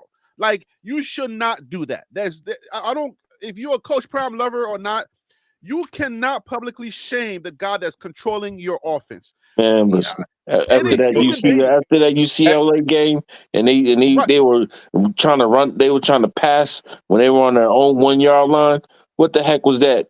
Come on It was now, just too much. It was he after shamed that. himself. The person inside of it, like, okay, I get some guys that they'll go into my comments, they'll just say like blatant stuff that just feels like I should be rebutting, or I just clam up. But then they tell me, oh, I'm just trying to help you to grow your channel. I'm like, but you can't approach me in this manner. And then you say, oh, but I'm trying to help you grow your channel. I'm like, well, there's a different way to do that. There's no human being on the face of God's green earth that you can publicly, as far as big as Colorado's platform is, you tell a grown man, I'm demoting you, and I want you to feel good about it. And then he has to go through the rest of the season feeling good about it. And he's the one calling the play. Harry B, that was right. I do not think That was Prime's fault. It was Prime's fault Listen, because I'm Prime telling you, hired this guy. I'm telling you, that was personal because of the relationship. Because of the relationship that he had. But hold on. Let me land the plane. Shador. Let me land this plane. Vegas did not correctly predict that happening. How many coaches left after the season was over? We lost at least 3 to 4 coaches we lost the DC and the OC. I mean, I don't know college football that well, but for you to lose both of those guys, like just straight up, and those were your guys, it's crazy. So what that tells you is that the communication that was happening inside the locker room, there was a breakup in communication. So those guys, there's no way to finish games on the same page. And I think that's why they didn't win at least one more game or 2 All right, more so games Harry, for them to get it. right? So But that's not going to Harry, happen this season. That's not happening this season. But Harry, so here's where I'm coming from. If y'all notice, I don't do a whole lot of X's and O's talk. I talk about leadership 90% of the time. So when you sitting there mentioning stuff about leadership thing and team synergy, I'm sitting up here saying the same thing, though it's coming off as shade and it's coming off as hate, and I get it. And it's not, because I love y'all. Obviously not from right. You talking about from so my point is, because again, I rock with this community. You can ask Alpha. I go into other people's things and starting channels and still support them. Because I rock with y'all. I do that. I don't even go to Bama stuff no more. So where you going with this? We love you over here. Right. And I love it here. But my point is, the blaring issue I see, and though Ron had some good points that I got to ponder on, the glaring issue I always sit back and say, and it's not so much Coach Prime, it is leadership synergy. You have to have that. So if Vegas how Vegas knew it or not, no, but we did just sit back and you mentioned some team stuff. If you don't have people together and sitting there, man, it's sometimes difficult. That I believe you can be functional, but you got to have that. The better the synergy is, that makes you exceptional. If you don't have people and you just have somebody coming in later on, that takes away from the time for you to be functional to get to exceptional. And that generally it just does not work in your favor. You alluded to the DC not being in the house. I agree a little bit, but I slightly disagree a little bit. I think two different ends of the spectrum. Who you agree with and who you disagree with? You talking about DC or Harry? Yeah, I think it's DC. I agree a little bit, but I also disagree a little bit, because I think that two different ends of the spectrum can come together in the middle. That feels so real. Due to a common goal. If you're from the West, you're from the East, you have your goal is the same as my goal. I think that we can meet in the middle of the country and make it happen. Sometimes synergy is a great part of it, but sometimes the synergy is the goal that you have and the goal that I have match each other perfectly. DC, am I my brother's keeper? This, you know what I'm saying? Bandwagon bus, baby. We all we got, man. You part So of I the got a family, question. man. I got a question for y'all. This question I want Oh, everybody to answer oh, yeah. individually. I want everybody to answer this question. If we had our staff, the coaching staff, if those guys were brothers, okay, listen to what I'm saying. If those guys were brothers, like they want the players to be, if they were true brothers, they ate together, their wives and their the husbands and wives and the children, everybody went out to banquets and stuff like that. If those guys were true brothers and they were really they were a core group that got along together and they loved each other the way that people should, like at least the O-line should. Do you think we don't go to a bowl in 2023? Alfred, I'll start with you. So do you? Your question is, if the coaches had more brotherhood last year, would they have made a bowl game?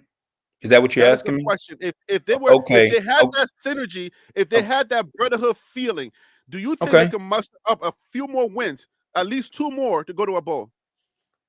I would say no, and the reason why is because of this. And you're gonna say, no, I'm gonna stop qualifying the hate. Well, I'm gonna let y'all make that decision. I think they lost games. Yeah, the O line was bad, and yeah, this and that. But I thought they had enough talent to go 8-4. I thought they just made bad coaching decisions. I don't know if brotherhood is going to tell you to run the ball more in the Stanford game. I don't know if brotherhood is going to tell you stop throwing the ball from the 1 yard line. I don't know if brotherhood does that. I think last year there was about 4 games, in my opinion, that directly due to the discipline, the lack of discipline from the players, from penalties, false Mm-hmm. starts, and stuff like that, to bad decisions by the coaches by throwing the ball constantly or going for it on 4th down 4 times in one game. That's what lost a lot of games. That's honestly my opinion. And Okay, hold it right there. Hold it right there. So let me qualify based on what you just said. I'm going to requalify my question. When you have brotherhood, you trust each other. Brotherhood is about trusting the guy's opinion that's next to you, trusting the guy when he gives you advice to trust it. So if they had a synergy, or they had that brotherhood of trust, right? Then somebody would say, "Hey, coach, let's try this. Let's try this," and there wouldn't be that much of a rift in the force. So if you had that thing, everybody would be in sync. And I'm sure somebody said, "Let's run the ball," and somebody said no. Because there's no way Sean Lewis, 65% of his game plan at Kent State was running Let's the ball. run. There's no Absolutely. way. There's no way you're telling Absolutely. me that he did not suggest runs at certain points and there was no pushback. No way. I would Harry, not believe it I on agree any with given you. Saturday. You about to go into Well- Harry, you about to dive into something. You don't want to go to the dark side. you don't want to do that. Don't start going into that, because I agree with you. Qualify my question. That's where that synergy comes from. That's where that brotherhood. I love you. Hey man, let's make sure that we want to win together. I'm not thinking about you leaving next year. I'm thinking about you being a part of my family. So we're gonna do this together. That's what I mean when I say that. So if you want to pick it back, or I can give it a. No, I'm saying, I agree with you. I don't think, and I totally know this. Them not running the ball last year had little to do with Sean Lewis, and I totally agree with what you just said. I agree with you. It had little to do with Sean Lewis. So I'm not going to dive into speculation, and we could take the show another place. We don't want to, but I'll let somebody else go ahead and talk. It wasn't a Sean Lewis thing. All right, DC, that's you. Go ahead, DC. Alpha is saying it. Repeat the question? You want me to repeat the question? Repeat the question. The question is, do you think that lack of brotherhood caused them several games, or caused them to at least go to a bowl game? Lack of brotherhood in the coaching staff. What they're asking of the young men, they didn't have. I would say on a leadership level that affects you, because you have to be able to trust someone else. So, for example, what Alpha was saying, that can sometimes be a trust issue. I also think, being fair to them, is that a lot of them left and some got in, so they had a short amount of time to really get to learn each other and know what's going on. So that impacts them too. So think about a lack of brotherhood on the coaching staff, where I can trust you to make those calls, and then and go with it, as well as the players being able to trust each other. No, I'm that talking about affects it. strictly the coach. I'm talking about coaching strictly. Like I feel like at least two games. At least I'm forget about Okay, Stanford. so Harry, straight up, Forget about the Stanford. I'm Stanford not putting game, Stanford in absolutely. there. Forget Oh, about Stanford. I'm not putting Stanford in there. That one was a doozy. I'm talking about two solid games that they could have won if that coaching staff really had a strong brotherhood. That's what I'm talking about. I want to answer that Trust next. me.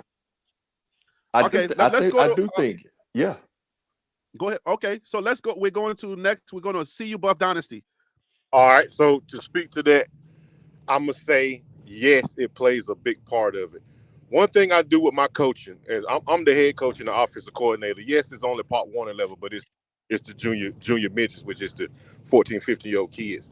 But I bring on my staff. I have some former head coaches, some former defensive coaches. The meeting that I have in the beginning of the season is that, hey guys, we understand we all grown, we all been leaders of teams before, we all had certain responsibilities. If we come to a disagreement, we do not have that disagreement in front of the kids, because in order for our kids to play together and be a brotherhood, we first have to be a brotherhood. So if we're going over something and you don't feel right about something, you take a mental note, and we do that after practice. We discuss it, but we always want to be a uniform front in front of the Mm-hmm. players. So and I'm gonna give you an instance specifically, real quick. That time that Charles Kelly blew up on the sideline, I think it was towards Coach Hart. That showed me that there was some friction between the coaches, and a lot of times when things happen, that's not the first. That's not the first time it happened. There's been situations building up to that. So yes, I do think that the problems between the coaches played a part in at least 2 games. Okay, so that's at least two. They cost us a bowl game. Go ahead, East Coast Calf. If you want me to repeat it, I can repeat it. It's hard for me to say just coaching because Not it just was coaching. I'm talking about two solid games, at least a bowl game. If they could just get their act together, like they were asking of the kids, of the players, we go to a bowl game. I'm talking about strictly brotherhood, love, and strictly. That's it. but it's hard not to put the Stanford game in it because they were arguing Okay. on the sideline in the Stanford game. It's hard to Forget about the not put Stanford game. That one was too easy. It's too easy. 2 games. Stanford game.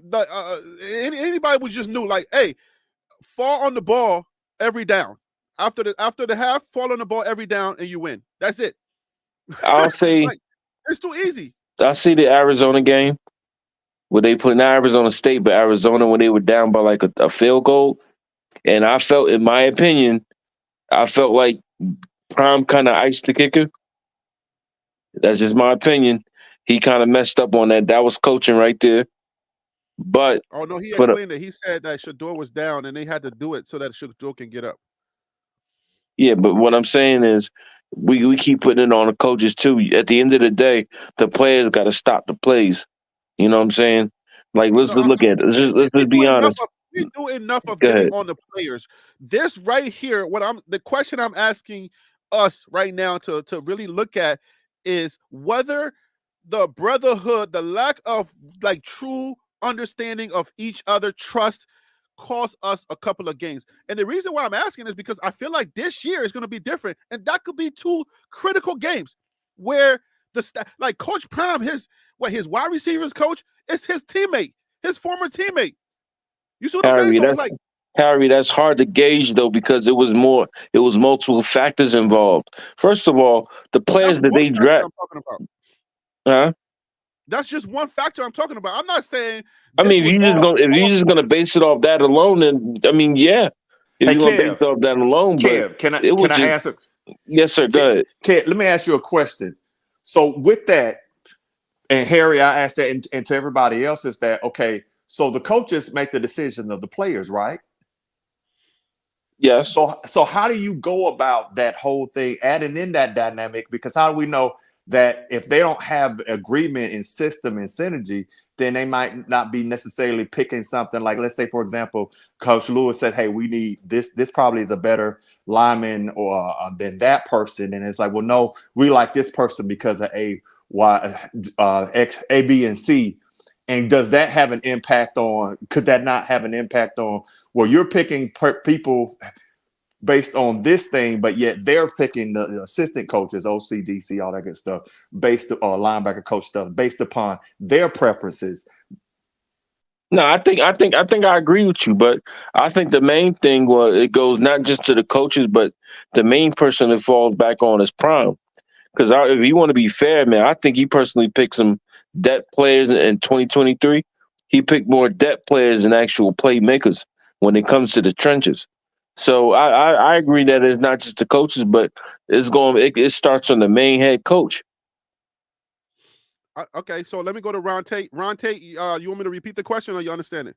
No, sir. No, sir. I understand it perfectly well, and I agree with a lot of comments that the rest of the panel has made, and I agree that everything that happened on that field ultimately sits at the feet or the lap of Coach Prime, and I think last year was a learning experience from him. Right. And that's why he decided, no matter what anyone else said, no matter what anyone else did, that he was going to bring in the people that he was comfortable with. He was going to surround himself with individuals that he trusted. And instead of appeasing the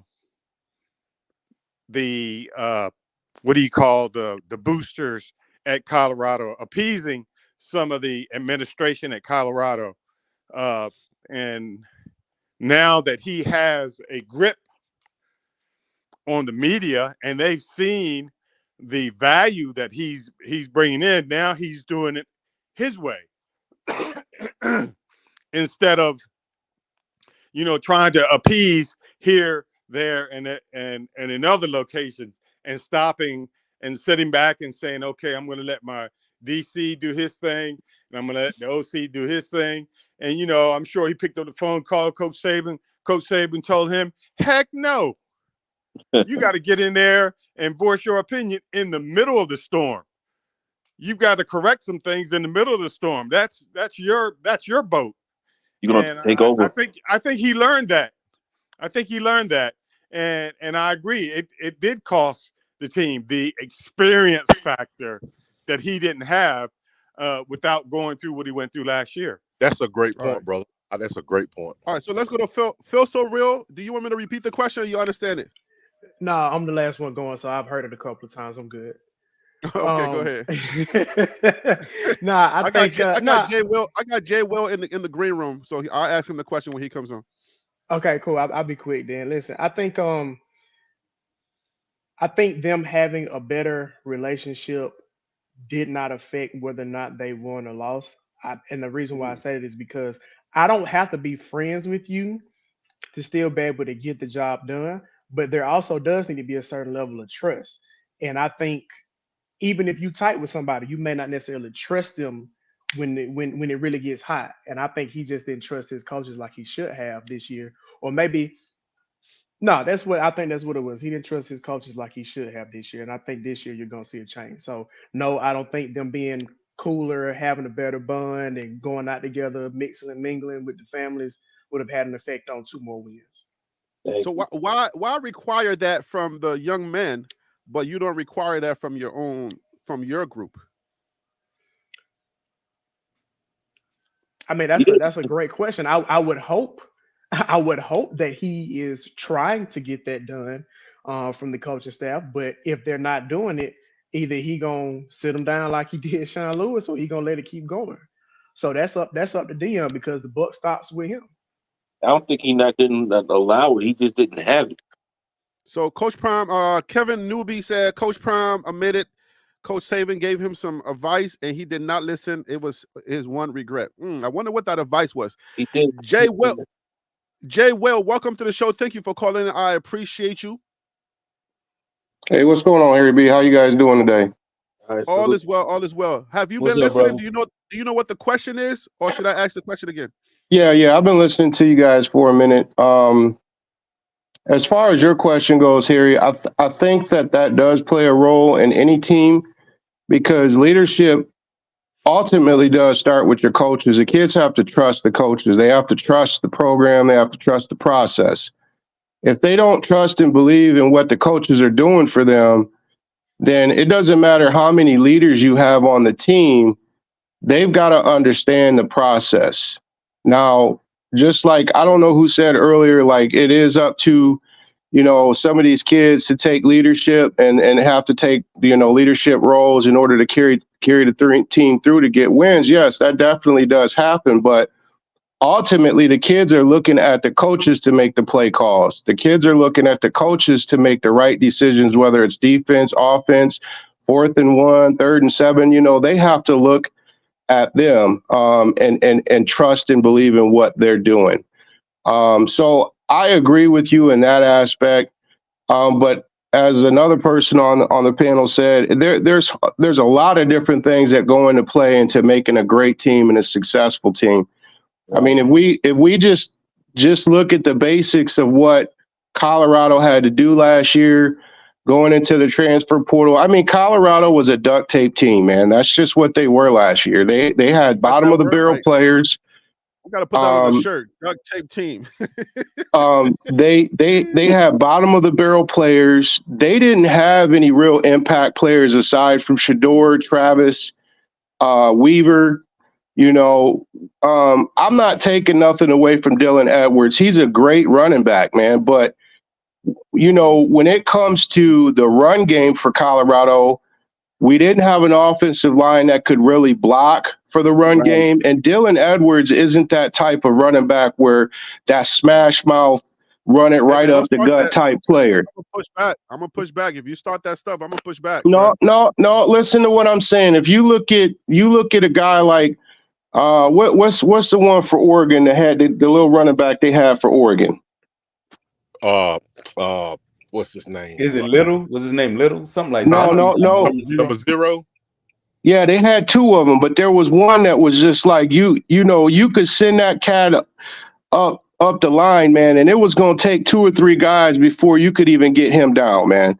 Yeah, Arizona had Coleman too. Was it Bucky something? It was Bucky something. Yeah. Okay, so when you got a running back that even if the offensive line isn't picking up the proper blocks, he still has the ability to get that extra yardage. I'm not saying that Dylan can't do that, but I think he's more of a running back where you kind of put him out, a sweep or a toss or something like that. Looking at what we have now, like we've got Anton or McCaskill coming back now. Mm-hmm. You got Mekhi Welch. I think that's going to complement Edwards and be able to really establish a run game for us this season. So, I don't want to make it long on my part, but I do feel like now this year with Deion being able to have the ability to go out, pick the guys that he needed to get from the transfer portal, have a full season for this team to gel with each other, get to know each other, build that bond on and off the field. We're definitely going to see a lot different team this season. I have high hopes going into it that we could go 10-2, even 11-1. I mean, any Colorado fan would want their team to go undefeated. That's any fan for any football team. Do we have to look at the realistics of everything? Yes, 100%. But, like you guys said earlier, man, there's things that come into play in football games that you cannot predict. You just can't predict. What's the wideout we had, Miller, for USC? That was his only big game last year. Mm-hmm. But that showed a lot of promise in that young man. What's that? Everybody had a Super Bowl game against 100%. But we don't have that player that consistently has Super Bowl games like your go-to guy. You know what I'm saying? We got to find those players in what we have now. And once we find those type of guys where we know if I put this ball up, he's going to get it. You know, if I hand this ball off to him and we're 4th and 1 or 4th and 2, and we Travis Hunter. What you mean we don't got? We Yeah, got a but couple of those. Travis Hunter's only one guy. That's what I was trying to say. We exactly. didn't Yeah, have enough talent, Oh, you mean especially like up we need a front. couple of those? That's what you're saying. We need a couple of those. yeah. Collectively, you got to have more than one guy. You know, yes, Travis Okay. is a dog, man, but like my man just said, who said that? East Coast Kev right here. Okay, yeah, 100%, man. There has to be more than just one. You look at any team collectively, a Alabama or Oregon or a Washington, they had more than one guy they could go to on the offense and on the defense. So I won't argue that Colorado does have a few, but let me bring on Tim after he says it, and I'll give you a few more guys. But I think we do have that, or at least Harry. on the offensive Now side. we have that now. Okay, hold Harry. on 1 second, guys. Yo, what's up? After Tim, let me circle the wagon on the example on the topic All right, that copy you that. posted. Copy that. Tim from Dallas, what up with you? Thank you for calling in. You know I always appreciate you calling in. Hey, appreciate for having me, Harry, man. Good day to all you brothers, and if there's any sisters on here as well. Good day. It's a sausage party, bro. But go ahead. Yeah, man. I was sitting back listening, and I think that there was last year's lack of leadership on Coach Prime part. As far as I know, he only had a certain window. Get witness protection. Hey, I know he had a certain window to put all this together and try to get everybody to jail on one accord. But like DC always states about leadership. I feel like that's why he brought in the Marines. And if you go back and look at some of the videos, he brought the Marines in to talk to the coaches and the staff before he allowed them to talk to the players. So I feel like he's trying to get the staff on the same mindset as him. The best way to do that, I feel like, is to sometimes you may hear things different from somebody else versus the head coach. So let me bring in the Marines that bring a collective of individuals from all over the country, but they get them to work as one. Okay, let me have them same people talk to my coaching staff to probably give them some insight on how to bring these collective of players from different parts of the country to play as one. All right, go ahead, Buff Dynasty. I think you said you wanted to suck. An example. So when you have any bickering on the coaching staff and it's visible to the players, I'm gonna speak defensively. On defense or even offensively, everybody has their own particular job that they have to do. But as a player, when you see coaches bickering, guess what that player not 7 times out of 10 is going to do? He's not going to do his responsibility. He's going to say, shoot, man, the coach is over there doggone bickering. I'm finna go ahead and I'm going to try to get this sack versus I'm going to do my responsibility because it's bickering and it's uneasiness in between the coaching staff. So it plays a big part. If you're not congruent and together on the coaching staff, you cannot expect those players to be together on the field. Exactly. It starts with the coaches, man. That's why I said. Hold on. That's why I said I believe that Vegas knows how to do talent for talent and say this is the reason why Colorado would be 3.5 to 4 wins, because you got to understand that the Pac-12 was stacked with the highest rated quarterbacks that are going into the draft in 2023. We had the most 1-rounders or first round, second rounders in the quarterback department, and the quarterback's the leader of every team. So when you have that many elite quarterbacks in one conference, and then we have to play them all what they call the murderer's row, I understand why they did that. But they did not correctly predict whether or not those coaches were going to have in-house issues where this guy wasn't feeling the love. He felt like he was doing his resume while the team was winning. At that point, he was already disconnected from the success of the team anyway. He was already like, I don't care. I'm out of here. And imagine he goes home and he's talking to his wife. He's like, if he's gonna set me down, then you know what I'm saying, I'll just do what I gotta do, and then I'm out of here at the end of the year. So he already knew that he was gonna be coaching at another university. So a couple of games, I felt like the mistakes that they were making was not necessarily indicative of the talent that they had on that team. It was more so just like silly stuff that I'm like, this ain't right. Who's showing up? Which team is playing? Week after those 3 wins, I was like, I didn't really understand who was playing at any given Saturday. I didn't know who was showing up. Well, So that's and that why I goes said, that's just like what Coach Prime was saying, though, man. They never found their identity. That team never found their identity last year. Even if you look at the first 3 games, the first 3 games they won. Yeah, but if you look at the first 3 games they won, they were not playing with cohesiveness. If you just look at it, those games were close. TCU was close. Nebraska was close. Those games were close. They didn't just go out and dominate. They got enough they got enough touchdowns to win them games. That's why, look, Jay Will, that's why I feel like it was close, because when they went into the season, those first games, the whole world was against them. And the coaching staff, the young men, they all understood what the mission was. So they were in there, and they were together, in their mind, they were together. In their spirit, they were together, and the game plan was there. So they understood what the assignment was. They went in and executed.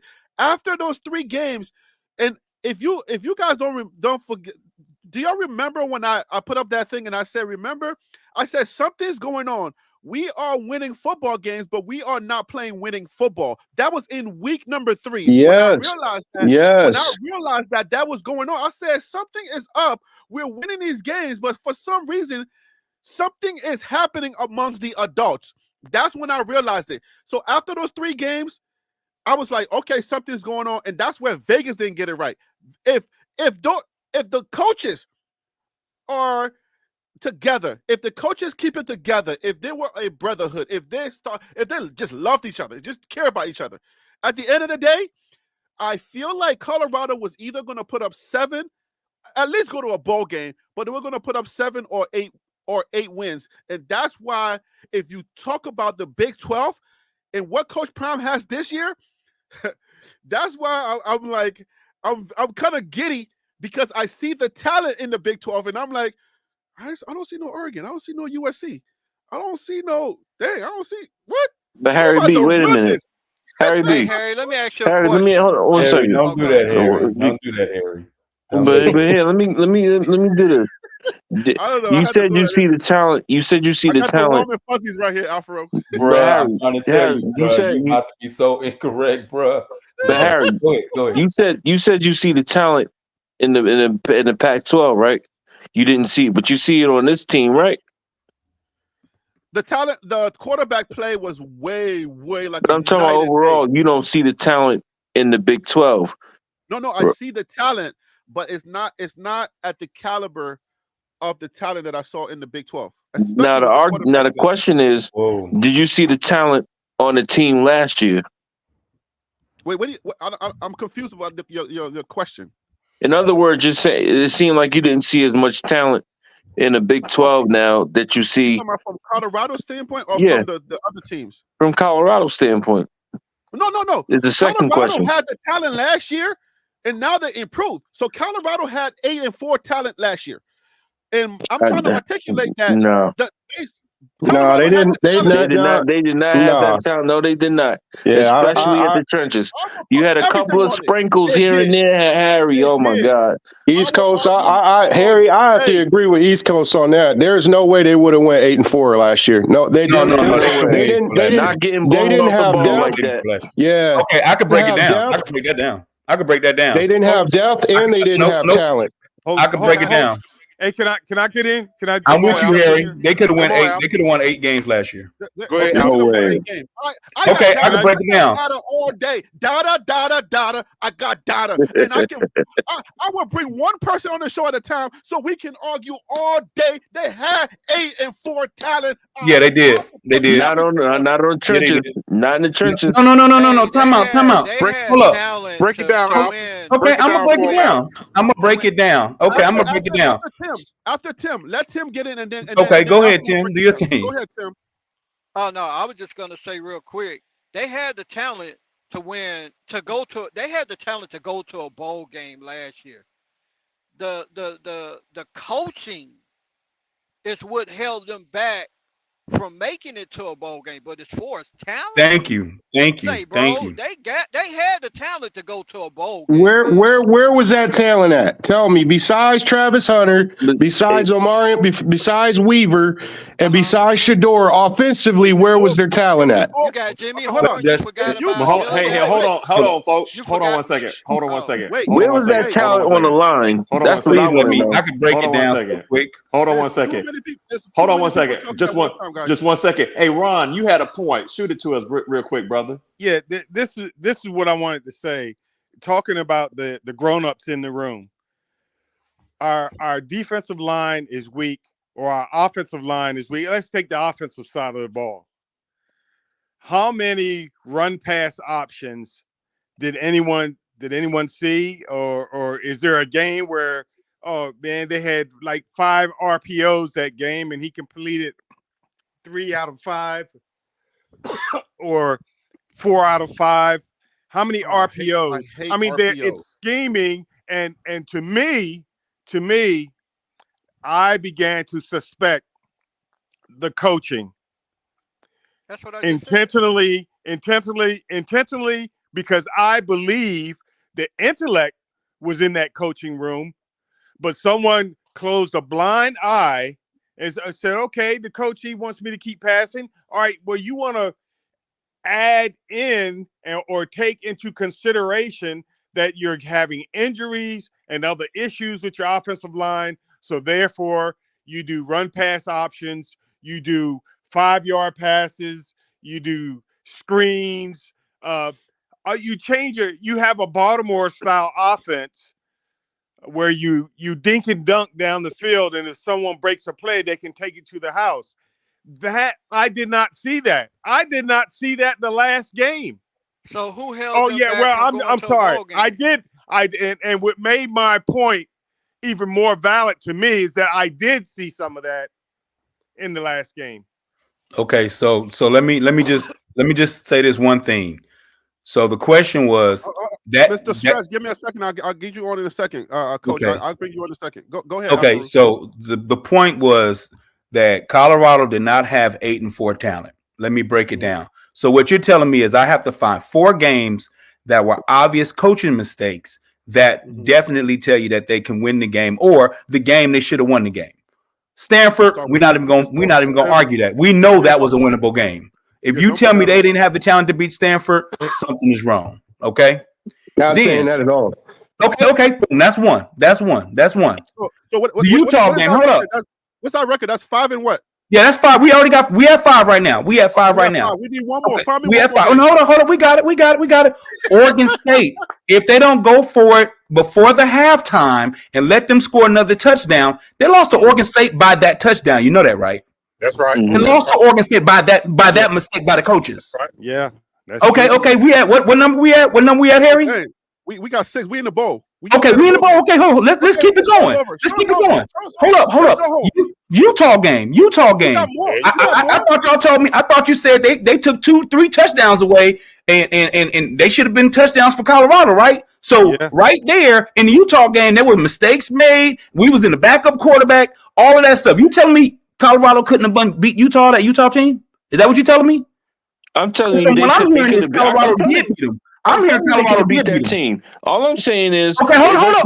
Time out. No, let me cook. Let me go ahead and cook. When I sit cooking, I don't want no running. Hey, when I get the stroking, don't start running. Okay, so now we got the last one. Hold up, we got the last one. Before you get that last one, before you get that last one, let's just take this in stride. Do you, Mr. Detractor or Disagreeer, do you agree with his current assessment, or we are at 6 games? We have 7. We have 7 now. We have 7 right now. Let's just take the 6 first. So let's just make a bowl for first. Do you agree we made a bowl? He just argued a bowl. Do you agree with that? Hell no. Agree. I agree. Agree. I agree. Okay, that's what I'm saying. So what do you mean? Okay, now, Hell no. go ahead. You And put us. you also can throw UCLA in there because it was 7-6 at halftime. Yeah, no, but I'm not going to do UCLA. I think They UCLA lost by beat us 12. physically. But I They will lost throw by 12. Arizona in there. Arizona game, Man, the last 6 Colorado's minutes, supposed to win that game. They had the talent to beat that team. The mistakes, whether you want to say it was he had to get him off the field and all that stuff, I don't care. Shador, you got to roll off the field. We can't ice the kicker in this particular moment. But and hold up, and they had two penalties of 12 men on the field that gave them first downs. So what I'm telling you is they had the talent to beat those teams. So don't say they didn't have the talent to beat them. It was a lot of things internally and coaching errors. They didn't have the talent on the line to beat those teams. So they couldn't beat Stanford. Are you serious, bro? They couldn't beat Stanford. But we all know they could have been. We all know they could have beat Stanford. The offensive line was not the unit that lost the game. Alpha just explained to you what lost the game. It was the offensive line and the defensive. Then why did they have to revamp it then? But what about the coaching decisions? I literally Oregon State. I'm not negating that. Decisions with the bad offensive line. We're switching you to West Coast Calf. There's no way. If you come on, man. Hold on, West Coast Calf. Let me bring on Mr. Stretch. Mr. Stretch, welcome to the show, brother. Thank you so much for calling in. I appreciate you when you call in. What's happening? Hey, listen, guys. Every time we come on this panel, let's have a mind frame that this is a peaceful channel. We do have viewpoints and opinions, but please don't overtalk each other. When we have a valid opinion and a valid fact, let it be stated where we can hear precisely what the person is saying, so we don't overtalk and we don't change this platform to everybody else's platform. That's all I want to say. 100. 100. All right, thank you. Go ahead, East Coast Calf. Say your piece. Okay, we had the yes. You're going to the West Coast if you don't agree again. No, boy. We had the talent. Jimmy Horn, Dylan Edwards, Travis Hunter, Xavier Weaver. We didn't have the talent. Jordan Seaton, Yakiri Walker, Khalil Benson, Chidozie. We had players that were depth players. There's a difference between a playmaker and a depth player. We didn't have playmakers on both sides of those lines. So we didn't have the talent. It don't matter what receivers you got. Hold on 1 second. It don't matter what receivers and DBs you got. Why, if that's the case, why is Shiloh making all the tackles? Why was he leading the tackles at one point? Because the offensive line and the defensive line did not have the talent. And you that's cannot not a rare win a thing. game. That's not a rare thing. I'm sorry. Okay, it's not rare. Y'all mind if I ask y'all? Okay, go ahead. Y'all mind if I ask y'all this one question to piggyback off East Coast? So if what East Coast is saying is wrong, and you guys are saying we had all the talent to go 8-4, why is it that Shador was sacked 52 times last season? Okay, that is the key to our lock to lock that shows us our crippling, whatever you want to call it. That's what caused Colorado not to be an 8-4 team. Okay, you have to have an offensive line. You can have the coaching, you can change up schemes, you can do everything you want. But if you cannot block our quarterback so that he can read the defense and make the passes and make the plays, then it doesn't work. I agree with what you're saying. Think about that though, fellas. 52 times. I know. I totally agree with you, but that's not a complete picture. How many times do you think Milroe was sacked last year at Alabama? And they ended up almost in the national championship game. How many times do you think he was sacked last year? It wasn't 52 times? He was sacked 44 times last year. Okay, well, I lost so what I'm saying is this. You're talking about Alabama, man. See, but every time you say something, and I prove it. Hold up, bro. Every time you say something, and then I give you a rebuttal, then you move it. I understand. We don't want your quarterback sacked. Hell, one time is too many if I'm a quarterback. But what I'm saying is, there's a lot of other factors besides sacks that make you lose a game. That's all I'm saying. That's all. I'm think deeper into it. Real quick. Can I ask Alfaro? Does Colorado after Jay Will, we brings Tim Smith in? I agree and understand with what you're saying. Okay, it's not rocket science, man. I get that. He got 44, however many times he may have gotten sacked. But if you look at the depth and the talent on Alabama compared to Colorado last year, that is going to that you still not going to have the same wins. That's why Bama could make it off of pure talent. They had talent. But Colorado didn't have talent. But what I'm saying is the question that you're asking is not about who's the most talented team. It's your team's talent compared to the teams that you're playing. I agree. Alabama's more talented, but they're not that much more talented than LSU, Ole Miss. That's what I'm saying. Compared to the teams that Colorado played last year, Colorado had enough talent to go 8-4. Nah, And I'm I looking at the disagree with games that. that they lost, and I can see glaring coaching decisions that did that. Do I want my quarterback sacked that much? No, but there is a way to have a quarterback being sacked and still win games. That's what I'm saying. Colorado can't play Alabama. I got that. But Colorado can play Stanford. Colorado can play the teams that they played. That's what I'm saying. Yeah. We all agreed that they should have won the Stanford game, man. I'm not So then saying that's that. 5. So then that's 5. So wait, what are you talking about? So that's what we're focused on. Forget about who's Y'all said do they have talent to go 8-4 is what y'all said. Yeah, he just laid it out. Okay. They had certain playmakers. They did not have all the talent. We didn't need You it. gotta have talent. You gotta have talent on that line. It don't matter. Like I said, it don't matter about Jimmy Horn. It don't matter about. Listen, East Coast. Go I don't ahead. want you Go to ahead. circle back on what you've already said. Let me bring Tim in so that we can get some fresh thoughts on this. Go ahead. And then Coach Stress hasn't said much yet. He just came in and he scolded you guys, but he got to come in and give us some football stuff. Well, But dang, let me go to Harry Tim. B, can you see my hand raised over here, man? Come on. Hey, Well, I don't see your. let me Harry, go to I'm trying Tim, to be a good student here. All right, let me go to Go ahead. This is I want to lay this out here. Oh, hold on. Oh, I'm sorry, Tim. Tim, let's answer that question first. Shador's fracture came in the second to last game. I think that's when he sat out. He didn't play the second to last game, but he got hurt maybe 4 games before the season was up. And that's when he started getting the shots and stuff like that. That was the question. When did Shador fracture his back? I believe it was like 4 games in. No, he said it was a sack in Washington State game. They said that the guy's knee hit his back in the Washington State game. Right. Yeah, so okay. All right, go ahead, Tim. I just want to say this to East Coast and to the brother down there. What is that? Jay Will. K Wells. Like Jay like John. Oh, okay. And also for Stretch, since he coming on next, and he didn't coach football before. So what I was gonna say was, like, they had, I'm not gonna say they would have went 8-4, but they had the talent to go to a bowl game. Now, I agree with what Alpha Roe is saying about Alabama as well. But the difference between Alabama and Colorado is Nick Saban know how to make those adjustments. He's making adjustments not only in the game, he's making adjustments in the next practice.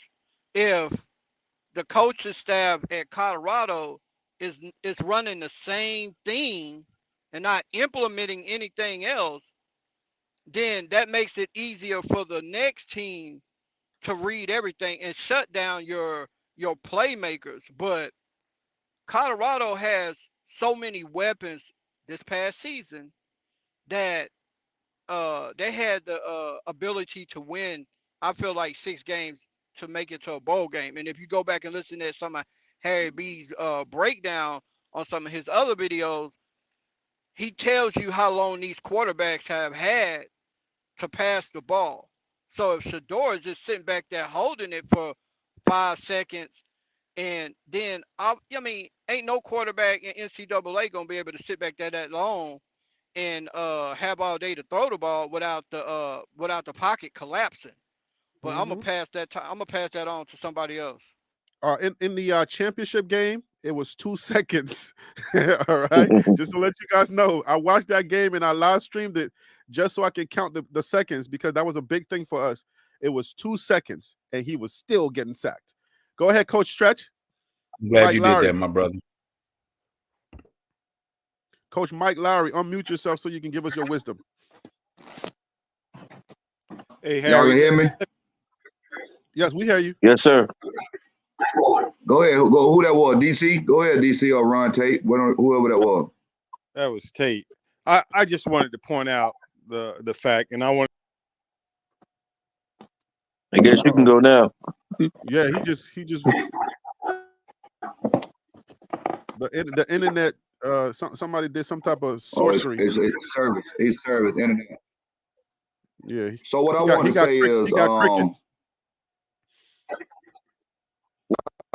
say is, thank Coach Prime for coming to get one of the guys out of Fort Myers, like he said he was. He said he was going to get 2. I only see 1. He got the linebacker. We was talking about we need more linebackers. And so he got a linebacker, which that guy had 100 something tackles this year. Are you changing the conversation, sir? No. I just wanted, because this, signing day is the day. And the topic says, major announcements and National Signing Day. So I just wanted to piggyback on that for Coach Prime, coming back home and getting one of the players from out of our city to come to Boulder, Colorado. That's a blessing. Yes, sir. But back to the conversation at hand is, we was at 8-14, no delusion. As you watch the Amazon Prime video, it shows where the team was broke down. You had the players that was disgruntled. You also had one player that came to social media and explained what happened to that team. You talking about selfish ball? Internal. Correct.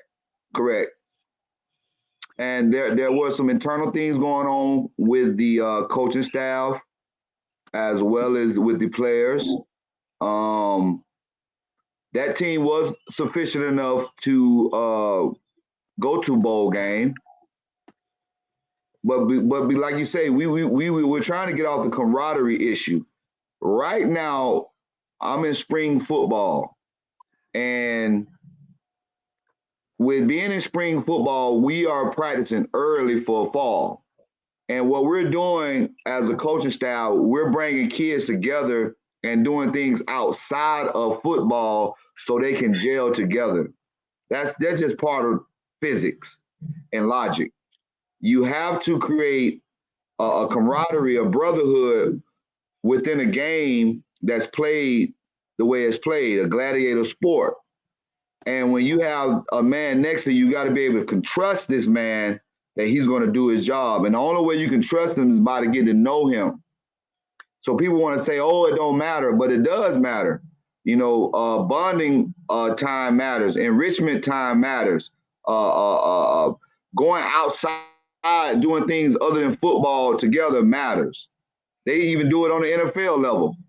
So we can't always contradict when Coach Prime is trying to establish things that we want him to do, and he started to do those things. Yeah, he had a boo-boo last year. Yeah, he made a lot of mental errors last year as coaching. Yeah, with 12 men on the field. Yeah, some of your players got personal foul calls to get them off the field. Yeah, your son was holding the ball too long. Yeah, we didn't have a power running back game. Yeah, we didn't stick to the running game. If you watch any NFL game, to keep the defense honest, they run the ball no matter what. Pacheco is not no real power back, but Pacheco keeps the defense honest for Kansas City. But he's a scat back. He also is used as a third down back. So sometimes when your philosophy hasn't came together yet, you have to use other people's philosophy to create your philosophy. You just incorporate bits and pieces, nuggets that you put in your toolbox. So Coach Prime understands that he had to go out and get defensive linemen and offensive linemen, as well as get linebackers. So he still has the same nucleus of the secondary, which the secondary gave up a lot of big plays this year, including Travis Hunter. So we need to address those things, right? We need to go back to go back to real technique football, right? Because a lot of those guys, they was out there like a chicken with their head cut off. Like there's no way you up 29 points and you giving up a quick slant, which is a Amari Cooper from my hometown, giving up a quick slant to go 90 yards because you are in a one high safety and you playing man. That's crazy defensive scheme, right? Well, I think that goes back to Harry's original point about the ability of the team having the ability to win additional games. However, there were some snafus made by coaches. And before I got kicked out a few minutes ago, I wanted to make a point and ask Al Faro his opinion on scheming by the coaches. Even with the deficiency of the offensive line, there are plays that CU could have run that could have allowed the offense to be productive. And scheming wise, offensively and defensively, for some reason, I felt like the coaches let the team and the players down. The players took a lot of hits, but I felt it was more of the coaches, the experienced coaches. Coach Kelly, a lot of experience, a lot more experience than Coach Prime. Mm-hmm.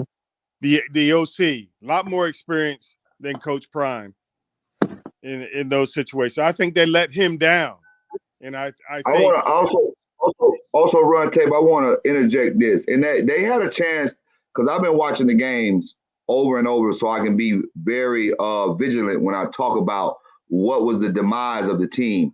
In that UCLA game, they had the ball 4 times within the 20-yard line and didn't come out with any points because they keep putting the ball in Shadur hands. Like when they say daddy ball, when we brought up daddy ball on other panels, he was playing daddy ball because there's no way you come out with 9 points when you done went in there with a game plan to take it to UCLA. Right. There's no we way talked about that in my lives. We talked about that on my lives, and it was just like it was atrocious. I'm like, we on the 20-yard line, we on the 20-yard line, or we get into the 10-yard line and we pass 3 times. Right. I said, what? I'm not a genius in football. I'm like, but this is are you kidding me? Hey, Harry B, I say this. I'm still on the fence about that whole daddy ball thing because I could not believe as a father you want to say keep the ball in Shador hands and allow your son to get hit 52 times. So I'm a little on the fence about that still. I'm not too, I'm not on and off about that. But I will say this. I wouldn't use that, but I mean, I think that they needed to run more, but go ahead. What I'm saying is this, Harry. I do agree. The coaching could have got them. I'm being fair because I want to be equal accountability on all levels. Are you switching your position? Make that clear, brother. Not switching. I'm just saying being fair and saying coaching could have got them. Hear me out. So I'm saying coaching could have got them 6 games. So we go to the ball game. Talent, okay, but talent on a defense and offensive line could have got them 8 or 9 games. And you can't deny that because they were getting blown up that ball. And the perfect example, okay, yeah, they actually blew out Nebraska. But Shador still got sacked 7 times. That's not coaching. That's talent. Correct me if I'm wrong. Please let me know. I can correct you. Oregon. That's not all talent. Go ahead. That's not all talent, and I'll tell you this: and Alfaru and you football guys, Coach Stretch, you can tell me if I'm wrong or not. But if your quarterback is getting sacked 7 times, that's not all talent because there's things that you can do to prevent that. You can actually run the ball because what I've learned from my research to just run this channel, when I read a lot, I'm hearing from a lot of different linemen. They said that the line is more aggressive, and they are the aggressors when the team runs the ball. So if your linemen can get that early aggression and they are the aggressors and not always fighting from behind, it plays with their psyche. It plays with their mentality and how they approach the game.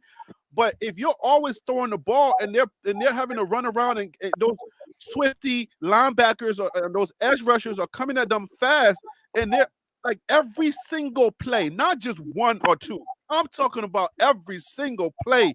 They are being attacked. From that standpoint, it depletes their energy. So yes, the coaching staff played a part because they could have switched it up. If they had switched it up, the talent was there to be able to become the aggressors, but they never switched it up. Okay, Never. I'll take that. But how do you explain the defensive line? Because they barely got past and got to the quarterback. Well, the Listen, defensive line, somebody else can take that. I don't They know. were I can't getting blown off the ball. say They were this. I getting want to. driven on. Go I ahead. want to say. Let me speak up real quick. Yes, sir. When you have a demise that's going on within your organization or institution or corporation, there's no way of stopping it. All right. You have a coach, all right, going on national television, national media, saying he needs to get more offensive line. When before this coach, this player have broke a single season record with 510 yards. Like y'all don't have no logic up here. There was some things that was going on that Coach Broyles convinced them guys to not protect Shadur. Y'all got to understand what's going on. You got Justin Mayers riding four-wheelers on Coach Prime's property in the offseason. I think y'all just talking. Like y'all just talking. You got to understand that there's psychologically things going on when you trying to create a program and a legacy. And everybody has to buy. You can't have the coach out there scrutinizing the guys that are protecting his son. You can't have your son showboating by himself when he making touchdowns and not celebrating with the team. Like you got to see a lot of different things that go into the psyche of the football game. I coach this game. Okay, I know what to teach my kids how to keep the referee from dropping the flag on the field. You don't think that they won that Utah game? Yeah, they won that game, but they was against the Zebras. You got to understand how to fly when you fly. You just can't get in the cockpit and think you can fly a plane. There's certain levels that you got to do, certain man hours you got to do to be able to fly the plane. You got to have plane etiquette. You got to have a survey. You got to have a checkpoint. You got to go over your instruments. There's different things that go into it. Same thing with coaching and keeping a team together. So these things happen, and you got one player that exposed what I was trying to tell everybody 10, 12, 14, 18 weeks ago. Bishop Thomas came out and told everybody what is the hell going on with the team when they got their butt smacked in Oregon. They was 19th in the nation.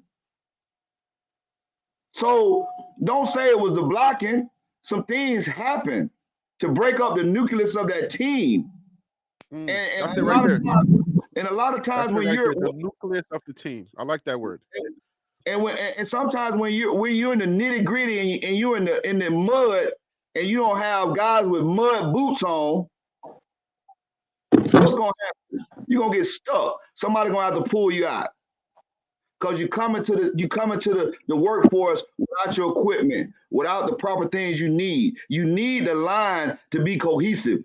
You need the line to believe in the person they're protecting.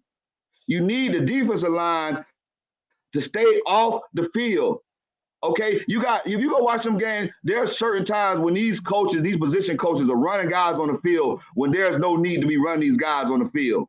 You don't need depth in the second quarter. The depth comes in the third and fourth quarter. You need these guys to play and get their moxie going, to get their cerebral brain power going, to lock in as a robot. You can't be having guys. You should have seen McClendon when McClendon was getting taken out. You see how mad. See, I watch things. McClendon was mad. Taj Boyd was mad when they was shifting in and out. You got to let these guys play. And if these guys were so bad that was on the team before that transferred, Why are they going to more Power 5 schools? Like, you got to think about some of these things that be going on, man, internally. You only had a couple to go to Power 5. Don't try to stretch that further There than you go. need to go. Don't do that part. So let's think in this spirit right quick, because he just unloaded some things, and I think we don't emphasize enough about the nucleus of the team and what it takes to get guys going. You see what I'm saying? Like, you can't like let me just use a basketball analogy for a second. Like, you put a guy on the court, so if he's not shooting well, you know what I'm saying? Just the coach has to give him confidence by just saying, "Hey man, just keep shooting. You're gonna get there. Just keep shooting." So you got to get the offense going, the offensive line going by running the ball and establishing the dominance on the offensive line. So the offensive line can feel like we are the aggressors. Not And if they, necessarily. Not well, necessarily. from what I've been studying, and offensive line, just listening to guys, well, especially the 69 guy, and listening to other offensive linemen, what they in their interviews, when I'm doing my little research just to figure out what was really going on with Colorado, what they were saying is like, you got to get the offensive line going by establishing the run so that they can feel like, what I'm saying, we got hold of this game, we are in control. But if they don't have that, and then at any point where Colorado just refused to run the ball because for some quote, air quotes, we couldn't block for the run. So so we're not going to run at all. Okay. That's So a what lie. happened when you? What happened when you? What happened when they couldn't pass the ball because Shador was blocking? Shador was getting sacked. So how come we didn't use that same philosophy? Because we can't pass right now. So what are we going to do? How come we didn't use the reverse psychology or the reverse scenario where if we can't pass, what is the next thing to do? Is to run. We didn't do that. We kept passing. So then it was confusing. You like, we can't block for the run. So we're not going to run. So we can't pass because Shador's getting sacked. So we're not going to run either. So now what are we stuck with? Let's just keep passing. So when you can't, so it's evident that we couldn't run the ball. That's not true. Wait a minute. A lot of people like to put inflated stats out there as far as they got 75 yards to carry. That's incorrect. A lot of the yardage that was added on to the runs was those breakaway passes from behind the line of scrimmage. I got you. When you pass the ball, I'm talking about regular runs. When you pass the ball behind the line of scrimmage, that is considered a run. Okay. Technically, they could not run the ball. Period. Like, whenever you tried to run the ball, honestly, it was a 1 or 2 yard gain, if that. So what are you going to do? And why couldn't they run the ball? Are you going to continue? Are you going to continue? Let's correct that first. Your go ahead. information is 1,000% incorrect. I just want to let you know that I'm data man here. So don't. I already know what you're about to say. Go ahead. They had 3, 4. I'm talking about design runs. They had 3 ball carriers average 4 yards per carry on runs. I'm not talking about screens added and all. I'm talking about on running plays. 3 of them. 4.1 or 4.2. Yes. So let me tell you what that means for those, because I know Harry says he has a different type of listener. Barry Sanders only averaged 5 yards per carry. Do you guys understand? 4 yards per carry. Every school in America would love for their running game to average 4 yards per carry. If you average 4 yards per carry, you gonna beat some people. Now, I'm not saying it was always consistently 4 yards here, 4 yards here, 4 yards here. But what I'm saying is they ran the ball enough, they had enough success where they should have tried it a little bit more. That's all I'm saying. Just a little bit more. Go ahead, Dynasty. This is your rebuttal because you brought it up. No? Okay. Well, mute yourself. He muted. Well, he's not talking, so I don't know. He must be doing something. He be working on it. I want to say this. We can't have it both ways, because first of all, at the beginning of the call, first you're saying it got to be players or whatever you said it was. But in the beginning of the live stream, we also said Coach Prime gave free reins to the defensive and offensive coordinator. So how is it both ways? What do you mean? It can't be. Unpack that, because I don't understand what I'm saying is, first we're saying that Coach Prime was doing daddy ball or whatever, but then we're saying no, but like in the beginning of the live stream, we said no, Coach Prime was giving free reign to the defensive and offensive coordinator. So which one is it? Is it were they getting free reign where they could call whatever plays they wanted, or were they not? That's what I'm trying to understand. Yeah, Okay, yeah, East but yeah. Coast, but East, I East want to Coast, stretch. If you can answer that for me, East Coast Kale. yeah. Shadur came out in the press conference, in the presser, and told the media that he was changing play calls at the line. All right. Mm-hmm. He did. And so some of those plays that what his name was, the offensive coordinator Sean Lewis was sending in, you got to remember this is a player driven game. All right. You coach the game, but the players play the game. All right. You want, as a coach, you want players to be coaches on the field. So if they see things that they like that is working, the player is going to take over and run those plays. All right. So back to the situation where we're talking about Sean Lewis.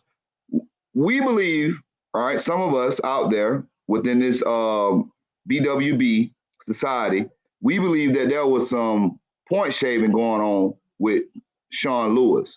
We believe that there was some things that was going on that Sean Lewis was doing that the team didn't agree with. All right. If you see some of the plays that they were running compared to the plays that they was running in the end of the season, there was a totally different offense. Mm-hmm. So with that being said, they was trying to run the ball, right? They wanted to run the ball, but you had some philosophy issues going in there that we wanted my son to be the Heisman. We wanted my son to be on the top of every media outlet. Now, right now, with I give it a B minus season Shadur had. He's like being talked about as one of the first pick coming out in the draft next year. Him and Travis, like that Stretch. only goes with hype. That only goes with hype. He didn't put up that many numbers for him to be talking about he's the number one draft pick or he's going high in the draft pick. For me, that's me. Right. And so when you look at these things, when you got a guy telling you that they had guys that carried the ball 4 yards a carry. If I run the ball at least 3 times every possession with 4 yards a carry, I'm going to get a first down. If I run the ball on 2 downs, that's 8 yards. Why would I have Shadur backing up 15 yards with a slow developing play trying to get the ball down and the ball? That called play action. You can't run play action without a run game. That's just Right. logic. So But you when got to put you said, You said that's just logic. Did they know that logic? no, I agree with you. I just want to know when you said point shaving. put things on coach. You got to put things on Coach Sean Lewis. You got to put things on Coach Prime.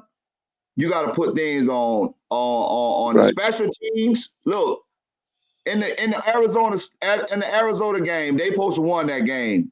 Shadur held on the ball and took them out of field goal range, and Mata don't miss, end up missing a field goal to do what?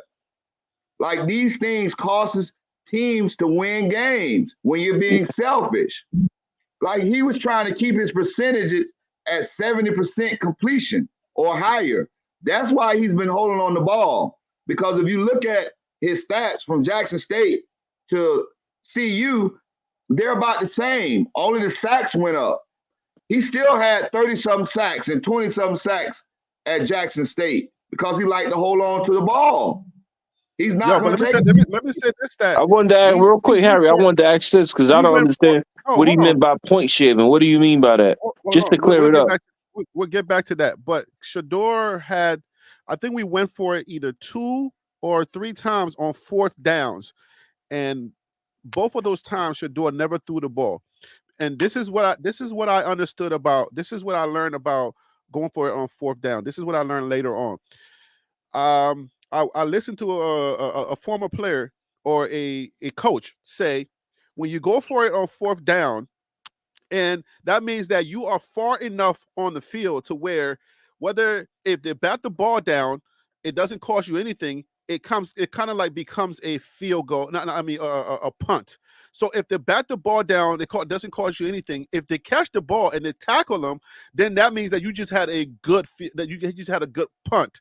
So in any scenario, it's better for you to throw the ball than not to throw the ball, because that's what you're doing. You're pretty much kicking a field goal, and you can give your guy a small percentage of a chance, so maybe catch it and you get a positive yard. But in any scenario, you got to throw that ball. And Shedeur, several times, I don't know if this gives credence to what Coach Mike Lowry is saying, whether he was trying to protect his stats, but it baffled me. It gave me a cringe feeling like, has Coach Prime never talked to his son about when we go for it on fourth down, why are you not throwing it? Like, just throw it. I don't know what you're doing. Just throw the ball. Throw it up. Give your guy a chance to catch it. And if he doesn't catch it, it's fine. If they catch it, we tackle them. We just got a good field goal. I keep saying field goal. We just got a good punt.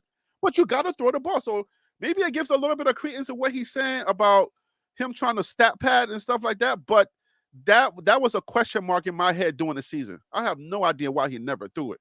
Now, when you said point shaving, can you just break that down? I just want to know what you mean by that. All right, we all know everybody betted in Vegas, right? Right. A lot of us put our money in Vegas.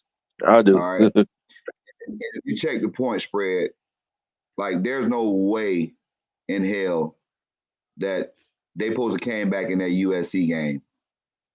What was the spread in that game? I think it was like 17 It was 20. points. It was 20. 20 and a half. Man. That's just right there. That's just a sign.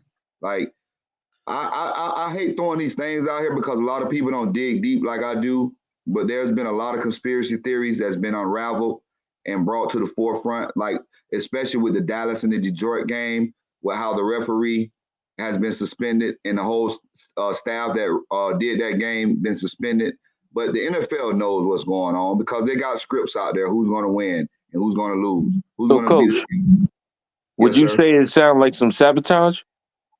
It was sabotage. If you see those guys are already gone in the first year and they had a 3-year contract, like, you already know what the deal was. Like, fulfill your contract. You ain't even a winning program and you already gone. Yeah. Only time you get a job is if you're a winning program. Yeah, and I just wanted to say it to Harry. I knew what that was. I just wanted to say it to Harry and let him know that I'm not the only one that said this guy was a saboteur, allegedly. So I'm glad you confirmed it. That's all. Well, thank you. Allegedly, I don't move agree over. with, I don't agree. Hold on. Let me get on that boat. I don't agree with that. That's not confirmed. That's not confirmed. I do not agree with the saboteur. It will never be confirmed. You have to Yeah, go that's by not the eyeball confirmed. test. Yeah, we can't go for that. So let me just clarify. Let me just clarify. I don't believe he was a saboteur. I believe I'm going with the more logical thing, where there was a breakup in communication. Because if you publicly shame me, right? Like, somebody in the comments come on here and just saying, "Hey man, why don't you do better research? You know what I'm saying? Get your channels up. I'm trying to help you." I'm like, wait a minute, bro. Like, you just said that, like, out in public. Why don't you do better research? That shuts me down first. You see what I'm saying? And then when you say you're trying to help me, then I'm like, well, are you a friend or a foe? I can't tell. You see what I'm saying? Because you said this publicly. You didn't send me an email. My email is public. It's right on the screen. So you didn't send me an email and say, "Yo, Harry B, check your stuff. Join TLP Live." You can email me. But anyways, I say that to say, when you publicly shame somebody, don't expect them to do your bidding. Don't expect them to be your friend after that. Don't expect them to be like all nice and trying to win games for your legacy or for your son to go to the NFL. When did he publicly shame him? When did he do that? He sat the dude down before the season was up, and you know how big. But that wasn't that after the USC game? He sat him down. It was after the USC game. But I got a question. We had 3 games left in the season. Okay, we could have went to a bowl game. All we needed was just 1 or 2 more games. We just needed 2 more games to go to a bowl game. You sat this guy down, but you know that conversation was happening before it happened publicly. You understand that, right? So let's not. Yeah, but he's talking about the USC game. Let's not move the goalposts. The general idea of what type of issue was going on inside that locker room or inside with the coaches. that causes them to make some certain decisions that they were making. There was Not no one question. Dickie, real quick, just to kind of back you up, I do kind of understand like him coming out saying we're just gonna get new linemen. In this generation, I wouldn't have said that. Like in my I'm 40 years old. In my generation, that would have been like, all right, I better step my game up. I better get better. I better improve because I don't want to sit down Facts. or be transferred Facts. out. But this generation, because they so sensitive and you can't say the wrong thing to them, you can't say that to this generation. That's my opinion. I got two quick things. One, that's something I've always learned is that you praise in public, but you discipline in private because of how the human beings work. That's it. The second thing is Ron was trying to get to cooking on like the saboteur role and the things like that. I want to hear you break that down, brother. Oh, come on, man. Like, seriously? Yeah, Absolutely. you can't convince us that Coach Prime sit there and let somebody sabotage him game after game. I can't go for that. I can't go for that. It just let my son get sacked 52 times. I can't go for that. Nah, that's 40 times. That ain't number 12 more times. He already been sacked 40 times. Listen, if Coach Prime just came out in the media and say he's not going anywhere, you know what kind of whirlwind finna happen with him staying? You know what kind of legacy he's finna build? Like, you got to understand what is being created here. There's a momentum shift with urban coaches being hired. There's a momentum shift with the demise of the teams that have been on top for so long because of the transfer portal and the way coaches have taught the kids over the years. They're not putting up for it, as well as the NILs. Like, we have the horse by the rings right now. Right. All right. And what better way to have a guy like Coach Prime? Yeah, we wanted Coach Prime to go out with a boom on his first season, his first inaugural season in Power 5 football. But it wasn't happening like that. There was Stretch, I'm gonna have to disagree. The teams that have always been on top are still on the top. Right now, at this present time, I don't think, and I'm a CU fan, I'm a Prime fan. I don't think the CU is even bitten at the stone, making any type of shift in the atmosphere. I think he's doing it on the stuff outside of football. But as far as inside of football, man, he has teenagers and moon ages to go, man. All right, I want one pushback. So, and hold I'm on, before you go, let's just make sure that we understand. Like, this show was about the announcement and for National Signing Day. you 2 hours and 40-something minutes in, big dog. You can cancel that. I came in talking about the National Signing Day. You asked me, was I trying to change the topic now? I know, but we're about to wrap up, and I just want to make sure, because I know Phil was here earlier. He was like, let's just put this on the record that we have no announcement, and also we got one player. It's a linebacker from high school, from Dunbar or something like that. Okay, so from Fort Myers, from my hometown. He's a beast. He's a beast. He got a 3-star linebacker. That was so. That's some sort of, you know, these 3-star linebackers. When you got 3 stars, these guys are not going to camps. So you got to go to those camps. And when you go to those camps and you playing in 7-on-7, that's how you get your 4th and 5th star. And Kai, he hasn't been in no camps. All his stats are all film related. What he's had produced the last 4 years of playing varsity football. And so I've watched this guy play football personally and went to some of the games because, mind you, I've been coaching football for 5 years, been coaching basketball for 10 years. I've watched these guys develop over the years because my freshmen are now seniors right now. And so I go to the games just to see how my quarterback is playing, my receiver playing, my outside linebackers playing, my centers playing. So I've seen Kai play football the way it's supposed to be played, the way a linebacker is supposed to play it, like Goldberg's son. That's another good added addition to the CU defense. That's him and Kai play the same way. And so if you ever watch Kai, that the 3-star, are you saying that the 3-star is he's a true 4 or 5 star? Is that what you're trying to articulate here to me?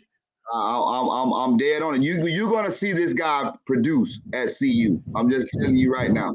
He's a linebacker, right? He's a That's linebacker. correct. So that is the Yeah. biggest news that we got Yeah. out of this day. So if I was to do a video, my breaking news video would be that we got a It linebacker was a from high fail. school. All right, so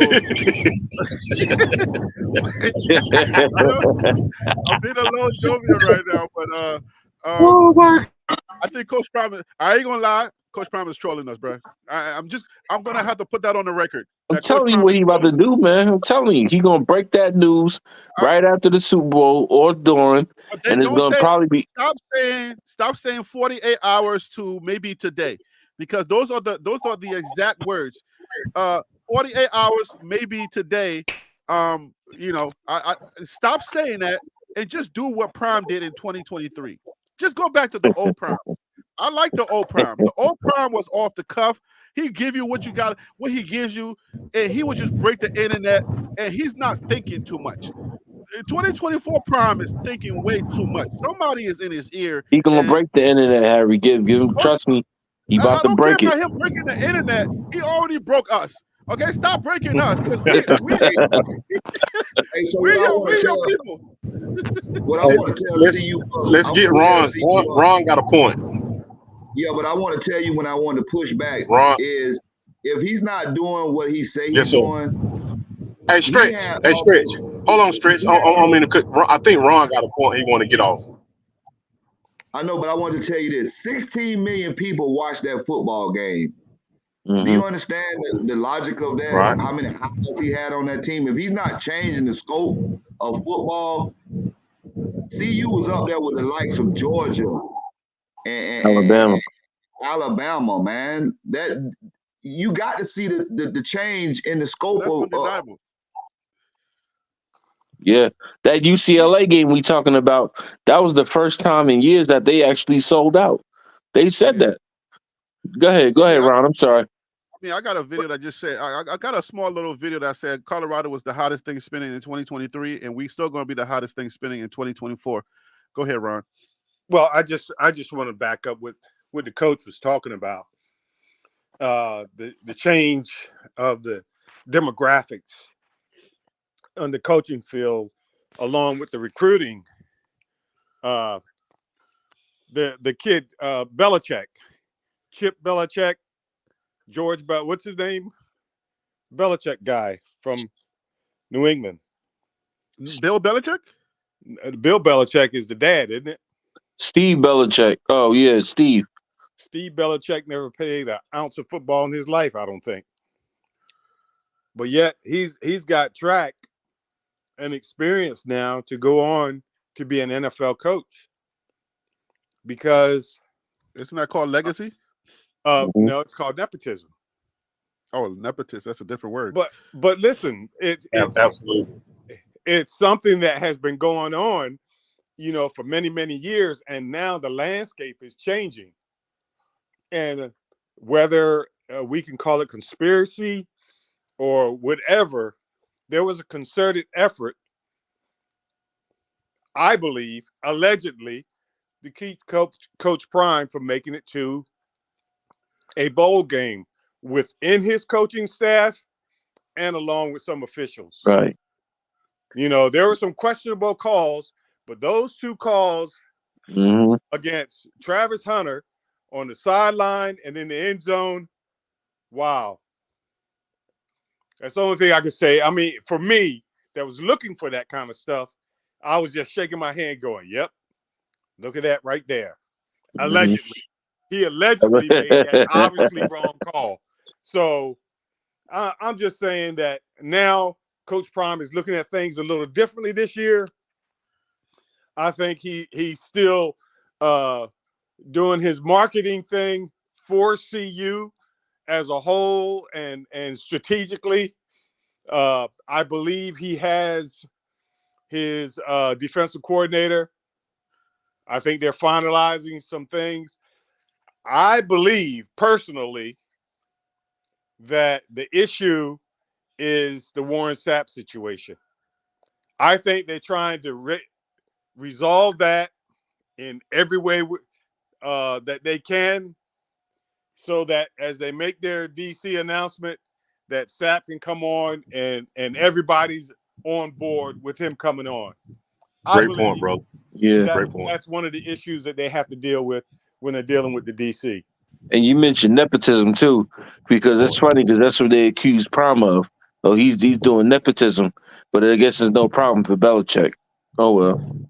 Hey, Harry. Well, Block Bully was like, what he's made a couple of statements that he's looking forward to being coached by Sapp, and I'm like, well, why does he keep saying that? Does he know something we don't know? You know what I'm saying? Like he said that he's made 2 interviews or a That's couple of right. interviews, and he said that twice now. Like he's looking forward to being coached by Warren Sapp, unless that's the same thing he said and they're just recycling it. But I I'm saw that. wondering why he's saying that. Why he keeps Because saying they that. can bring him in. They can bring him in on probation. He can be on the probation because he has that statute limitation within the bylaws of the institution that's 10 years, and it's coming up on 9. So they can put him on probation. You know, Coach Sapp does have a platform. You have everybody following him. He just got into it with Cam Newton. Like I like what Afro say. Sometimes this game is about entertainment, and entertainment sells. You know, and so with Coach Sapp coming on board, he's going to come on with his expertise and his knowledge of the game, as well as he's going to be entertaining.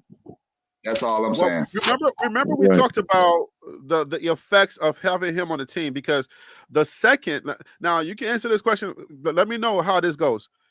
If he's on probation, are they allowed to go after him as an official coach, or is that like saying he's not official, so you can't really go after him?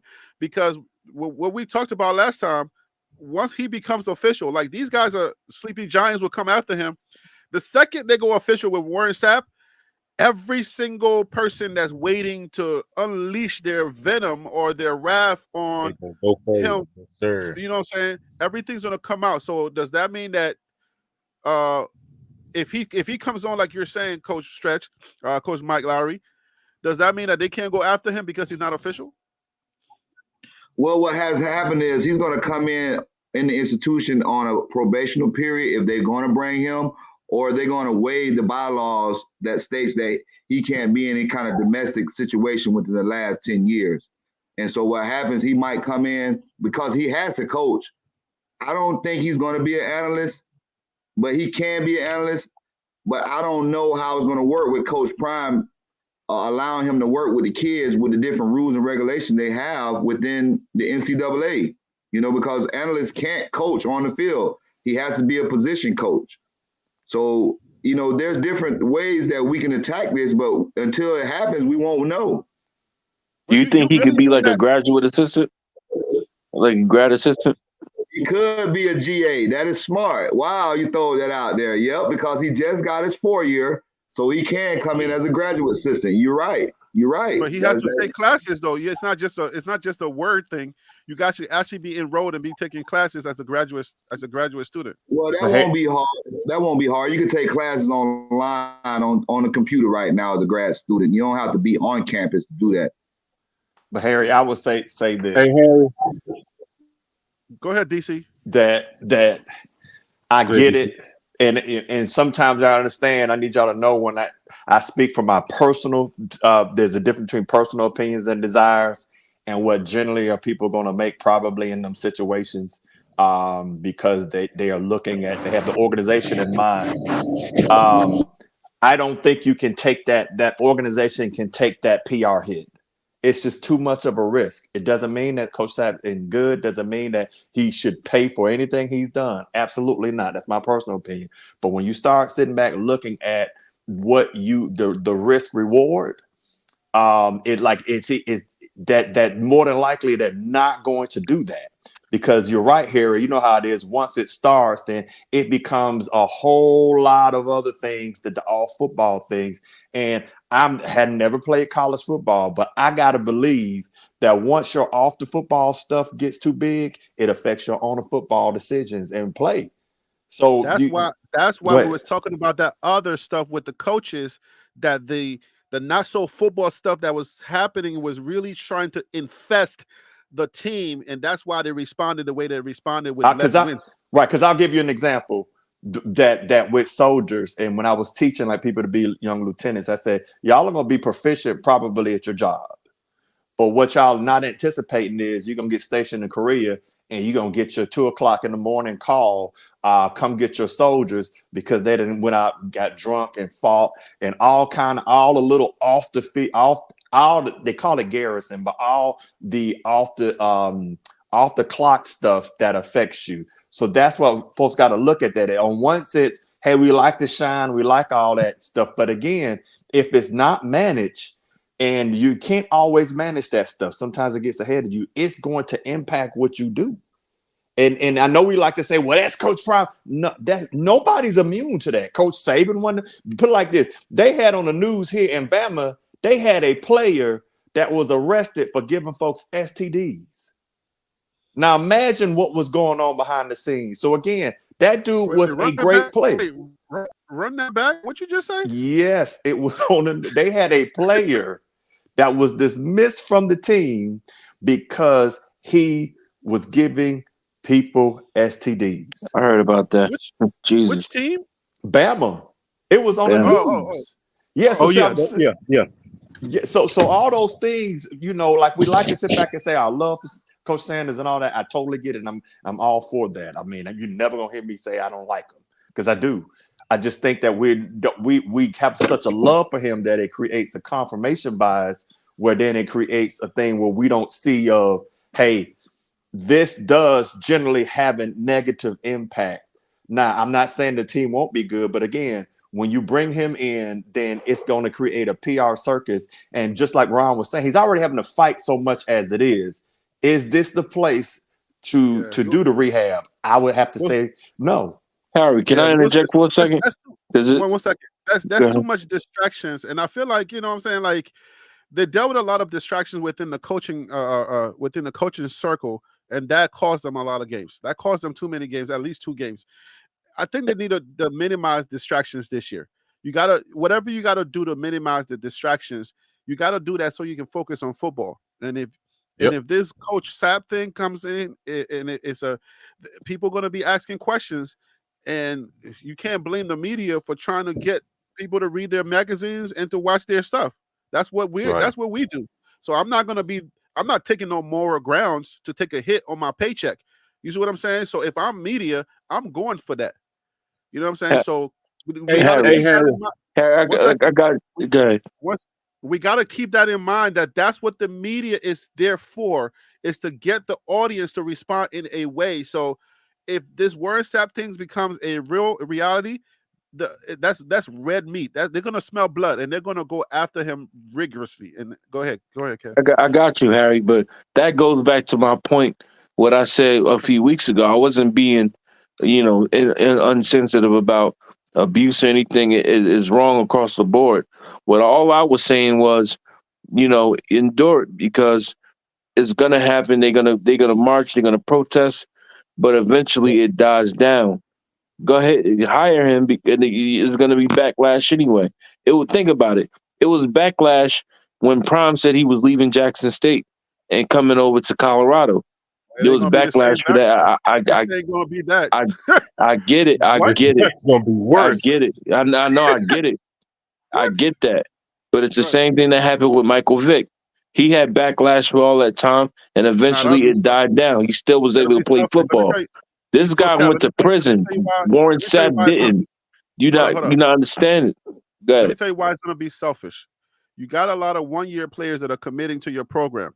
You got to keep those in mind too. Because these kids can't come here and they're looking to you as as a big brother. They're looking to you as they're trusting their careers, their next level, and they're putting it in your hands because you're asking them to. And they're saying, all right, Prime, I'll play for you. Let's go. 1 year left.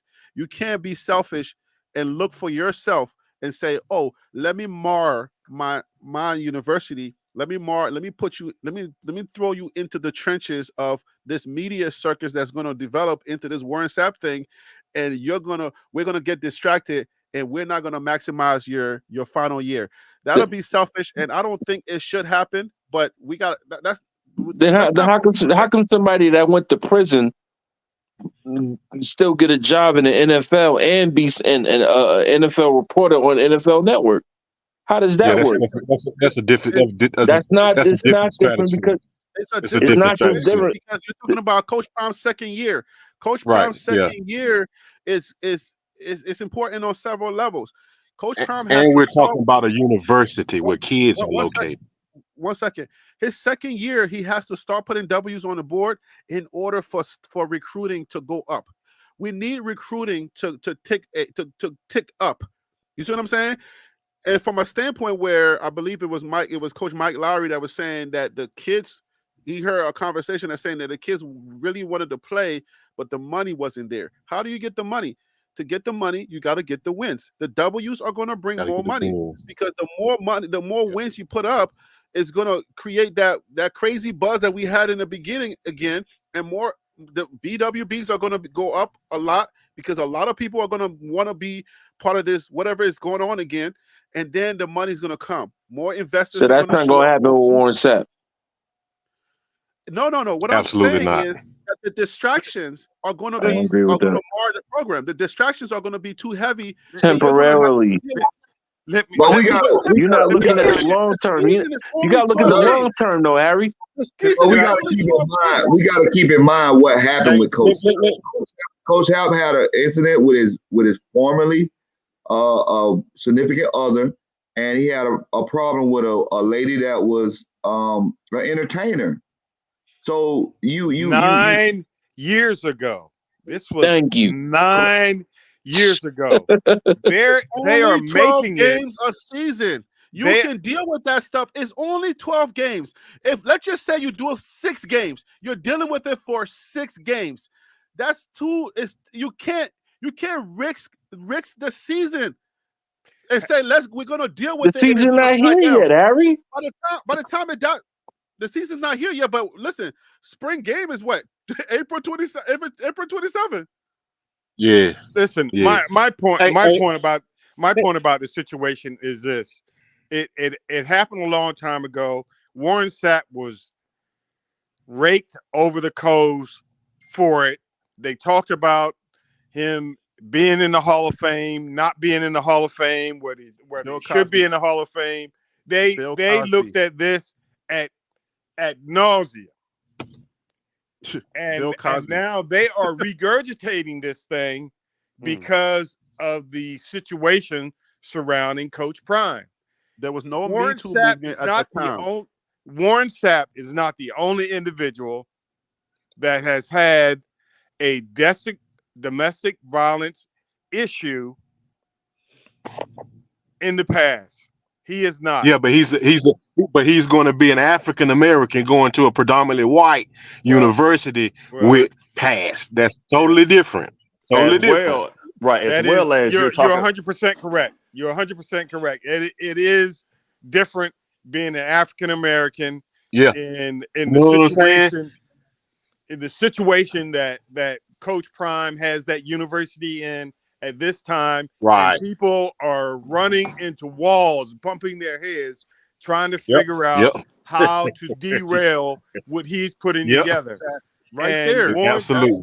And the reason why USA Today wrote this article was part of that trigger to try to assist in derailing what is going on. It's not going to stop. It's not going to stop because it's still in this baby stage. So Ron, are you changing your position on this then? On what? Warren Sapp being hired? Well, you kind of did a mid-season like tilt. So you're kind of like then you started articulating what we're saying, but you were on the other side. So I'm trying to. No, I'm wondering. I understand the attack. I understand the attack. It's to be expected. Now it's up to the university and Coach Prime on how they're going to handle. I was thinking about this situation when Warren Sapp first started. But they already no mean to interject you, Ron, but they already got in front of it. They say they never heard of Coach Prime wanting to hire Warren. Right, they got in front of it. That's right. They nipped it in the bud like right away. Well, it's a done deal then. It's a done deal. They nipped it. That's why we're saying, hey man, it's over. I don't even know. Don't even deal with it. Like, leave it alone. Let's focus on football. We don't even want to touch this right now Let's talk about football. That's it. Leave Well, it they alone. couldn't touch Hey, it Harry. because Hey, we Harry. Let forget me it. I'm sorry. go. Okay. No, I just want to. This has nothing to do with the topic or anything. I just got a proud coaching moment. You know, I do coach youth football. I've been coaching it for 19 years. I have my first player that I've coached to he's entering the NFL draft, and he's projected a high second round pick. He was the Woo. running back. He was the God running bless. back. He was the running back for Tennessee this year. Number 0, Jalen Wright. I was his first coach. I made him a running back, and I put him in the limelight, and he took it and ran off with it. And he's projected second round this year. So it's just a proud coaching moment. What's his name again? Congrats, bro. Jalen The Jalen Wright for Tennessee. Hey, coach. Hey, coach. Yeah. Listen, you know, any coach that has an opportunity, and that goes for Stretch also, and Afro and DC, when you have an opportunity to change the life of an individual, man, that is huge. Blessing. That's more that is a blessing to his family. You've been a blessing to his life early on. Man, I am not proud of him. Man, I'm high-fiving you right now over Yeah, the man. internet, man. I I'm so appreciate proud, man. I I'm so appreciate proud what of you're Thanks you, for buddy. sharing doing. that too, man. Thanks I for sharing that. appreciate for sharing, for sharing that. And that is awesome. That is outstanding. I'm going, When Harry. I'm gonna send wisdom, you some. I'm gonna email you some clips of us back when he was an 8, 9 year old, and I was running the offense and the head man, coach. Oh, I'm that's gonna what's send you up. some clips one day. man, Maybe you can you play. can't send Harry B no information, man. There's no when Harry B gets offline, man, he goes dark. You can't contact him, you can't find him. I get there's He's trying, nowhere reaching that guy, man. I'm he's trying to I'm find me on trying to Facebook. figure out whether he's AI or if he's really uh uh from Liberia, man. I'm I don't know telling what you, the heck is going on when he's off air. he gonna jump in the transfer portal, man. I'm telling you, Shoot, watch this guy. I don't Hey, know how. hey, Ron trying to find me on Facebook. It's never going to happen. I'll find you. I was like, it dang, ain't gonna, gone. it ain't I gonna can't. happen, bro. I can't get the recipe for a Liberian meal or nothing. So No, sir. I don't Yo, know. let's go ahead and wrap this up, guys. It's after 3:00. We went way, way over. This is a This is good supposed to be segment. a 1 hour show. Y'all stop playing with me. DC Carson, what are your last thoughts on today's not so announcement day? What are Hey, your final thoughts on today's show, man? hey, this show just transcends just with that last one with you with Dynasty, that it transcends past just the X's and O's and stuff. It is absolutely an awesome environment. And now, again, that's why I rock with the CU Buff community, because I mean, you just don't get conversations like this other places. Even, I'm gonna be honest with you, even some of the HBCU stuff that I used to be in when Prime was there, they don't talk like this. So this is powerful. Loved it. As far as since I gotta make a football comment, sorry, Ron, but food again. There was no big old thing that came out there. But nevertheless, we still gonna keep our hope and that something good's come. But love y'all, brothers, man. I love this. Is just great talk. Yes, sir, Likewise. brother. Yes, sir. Yes, sir. East Coast Cav, you are next on the microphone. Your final thoughts. Thank you for sticking around too, man. I appreciate you. This was another great segment, man. Thank you both coaches for y'all service. I know I say that to the military, thank them too, but I gotta thank you guys for y'all service. Um, real quick, I'm still a conspiracy theorist. I think that Coach Prime is gonna make that announcement about his head coach. I think it's gonna be somebody major, and I still think he's gonna do it on or after the Super Bowl. I think, in my mind, my opinion is maybe he put the money up. Maybe they did. CU did it, and they didn't. Whatever. I think, because I know Prime is a big picture type of guy, big movie theater type guy. He's big screen. I think he's gonna put a commercial out there during the Super Bowl and be like, "This is my coach. He coming," and it's gonna be a big name and it's gonna be crazy. Or he's gonna go on ESPN Monday, undisputed on Monday, and introduce who that guy is. And I'll land my plane That'll there. be dope. Ooh, I That'll be see. nice. He's gonna Shiloh this situation. I see what you're thinking there. I'm Ooh, just I like saying, it. man. Oh, so he trying to. Why would he do that for a DC though? It's not that important. It's not that. because he know if my thing is this. I told you, promise He's about trying the to take big advantage of screen the and media. staying relevant. He gonna do it for it's a big name DC. He said it was somebody from the NFL, so it's a big name DC, and it's somebody that everybody know. He know that Okay. 200 million Have people gonna fun. be See what watching you're that doing. Super Bowl. I'm just saying. I'm just Okay. saying. Don't be I gotta give. surprised by Prime. I put nothing past this brother. I gotta give you kudos on that one, man. I'll give you kudos on that one. Okay. I see that line of thought and I see That that was line nice. of thinking. Don't Mr. sleep on Stretch, Prime, man. Coach, I'm just saying. Coach. Hey, but he gotta stop trolling his fan base. Okay. We love him over here. And he got to stop doing that to us. Just don't say nothing. Just do it like Shiloh, do it like you did Shiloh, but stop trolling us. Stop telling us 48 hours and probably today. If he stopped doing that, then I'll be great. But yes, Mr. Stretch, please give us your final thoughts, man. Well, everything has transcended into clicks and likes and platforms.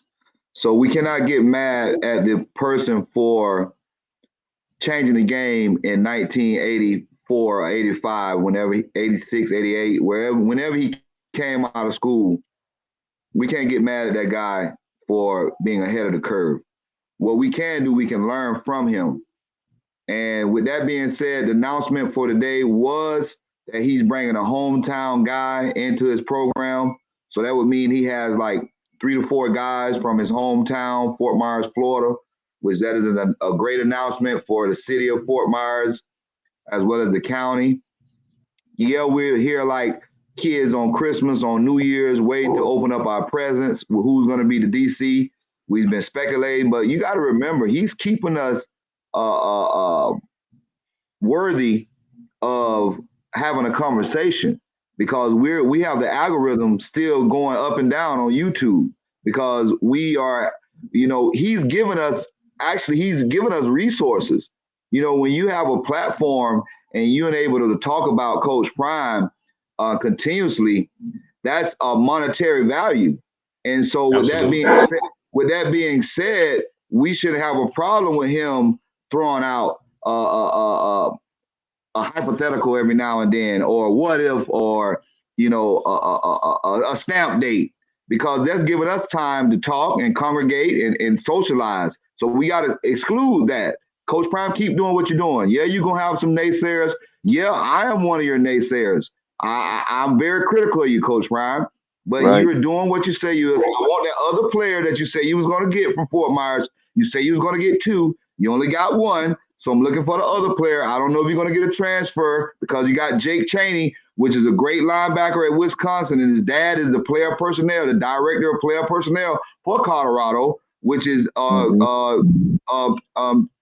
Chaney. And I don't know what you're doing, but we love it. You're keeping us hopeful.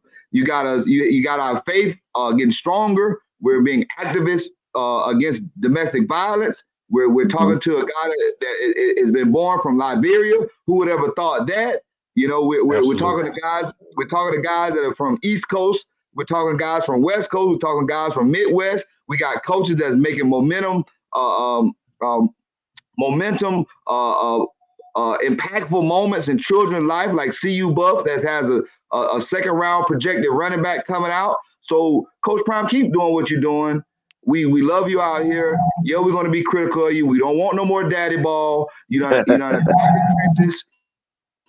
We don't want no more green bean guys that are coming in trying to sabotage us. Keep the guys that are around you that are ready to fight in the trenches, like your coaches that when you get in a heated situation is going to have your back. Hey, Harry, I see I'm right there. 5 seconds right here, Harry. 5 seconds. I'll go even deeper in my conspiracy. Oh boy, I wouldn't be surprised if Jason Whitlock works with Deion Sanders. Oh, come on, stop playing with me. I'll take it to D. I'm trolling. I know you're trolling. Yo, so Coach Wyatt Lowry, I'm leaving my life jacket. I'm getting off the boat now. You were speaking directly with Coach Prime on that one. I guess you're believing that Coach Prime watches the show, and I see what you did there. I'm dying over here. While I was listening to you, I was dying in the daggone chat where KMS and all these guys are saying. I'm so happy CU fans know how to make the best out of nothing. Facts. That's right. We know how to put a spin on something to protect our guy. So, Coach Prime, let me speak directly to you. It's time that you recognize the BWB community, Coach Prime. You got to say something in the media to recognize we out here, and you know we got your back, Coach Prime. So it's time that you recognize the BWBs, and you got to. I mean, you cannot ignore the BWBs. All right, you're gonna have to eventually acknowledge us. All right, I know we're not coming on your interviews, and we're not one of your posses, but you keep ignoring us. We keep protecting you, and we got your back, but you're gonna have to acknowledge us at some point, Coach Prime. You got to say something. You're like, yo, I see you, BWBs. Y'all keep rocking. We see you.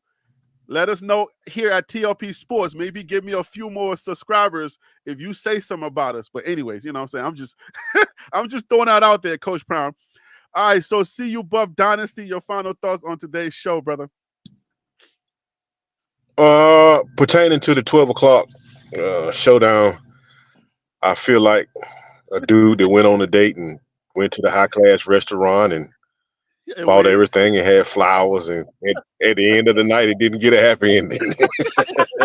But pertaining to football, man, pertaining to football, man, I love Coach Prime. I love what he's doing. I've been following him since Trinity. I've been watching all that stuff.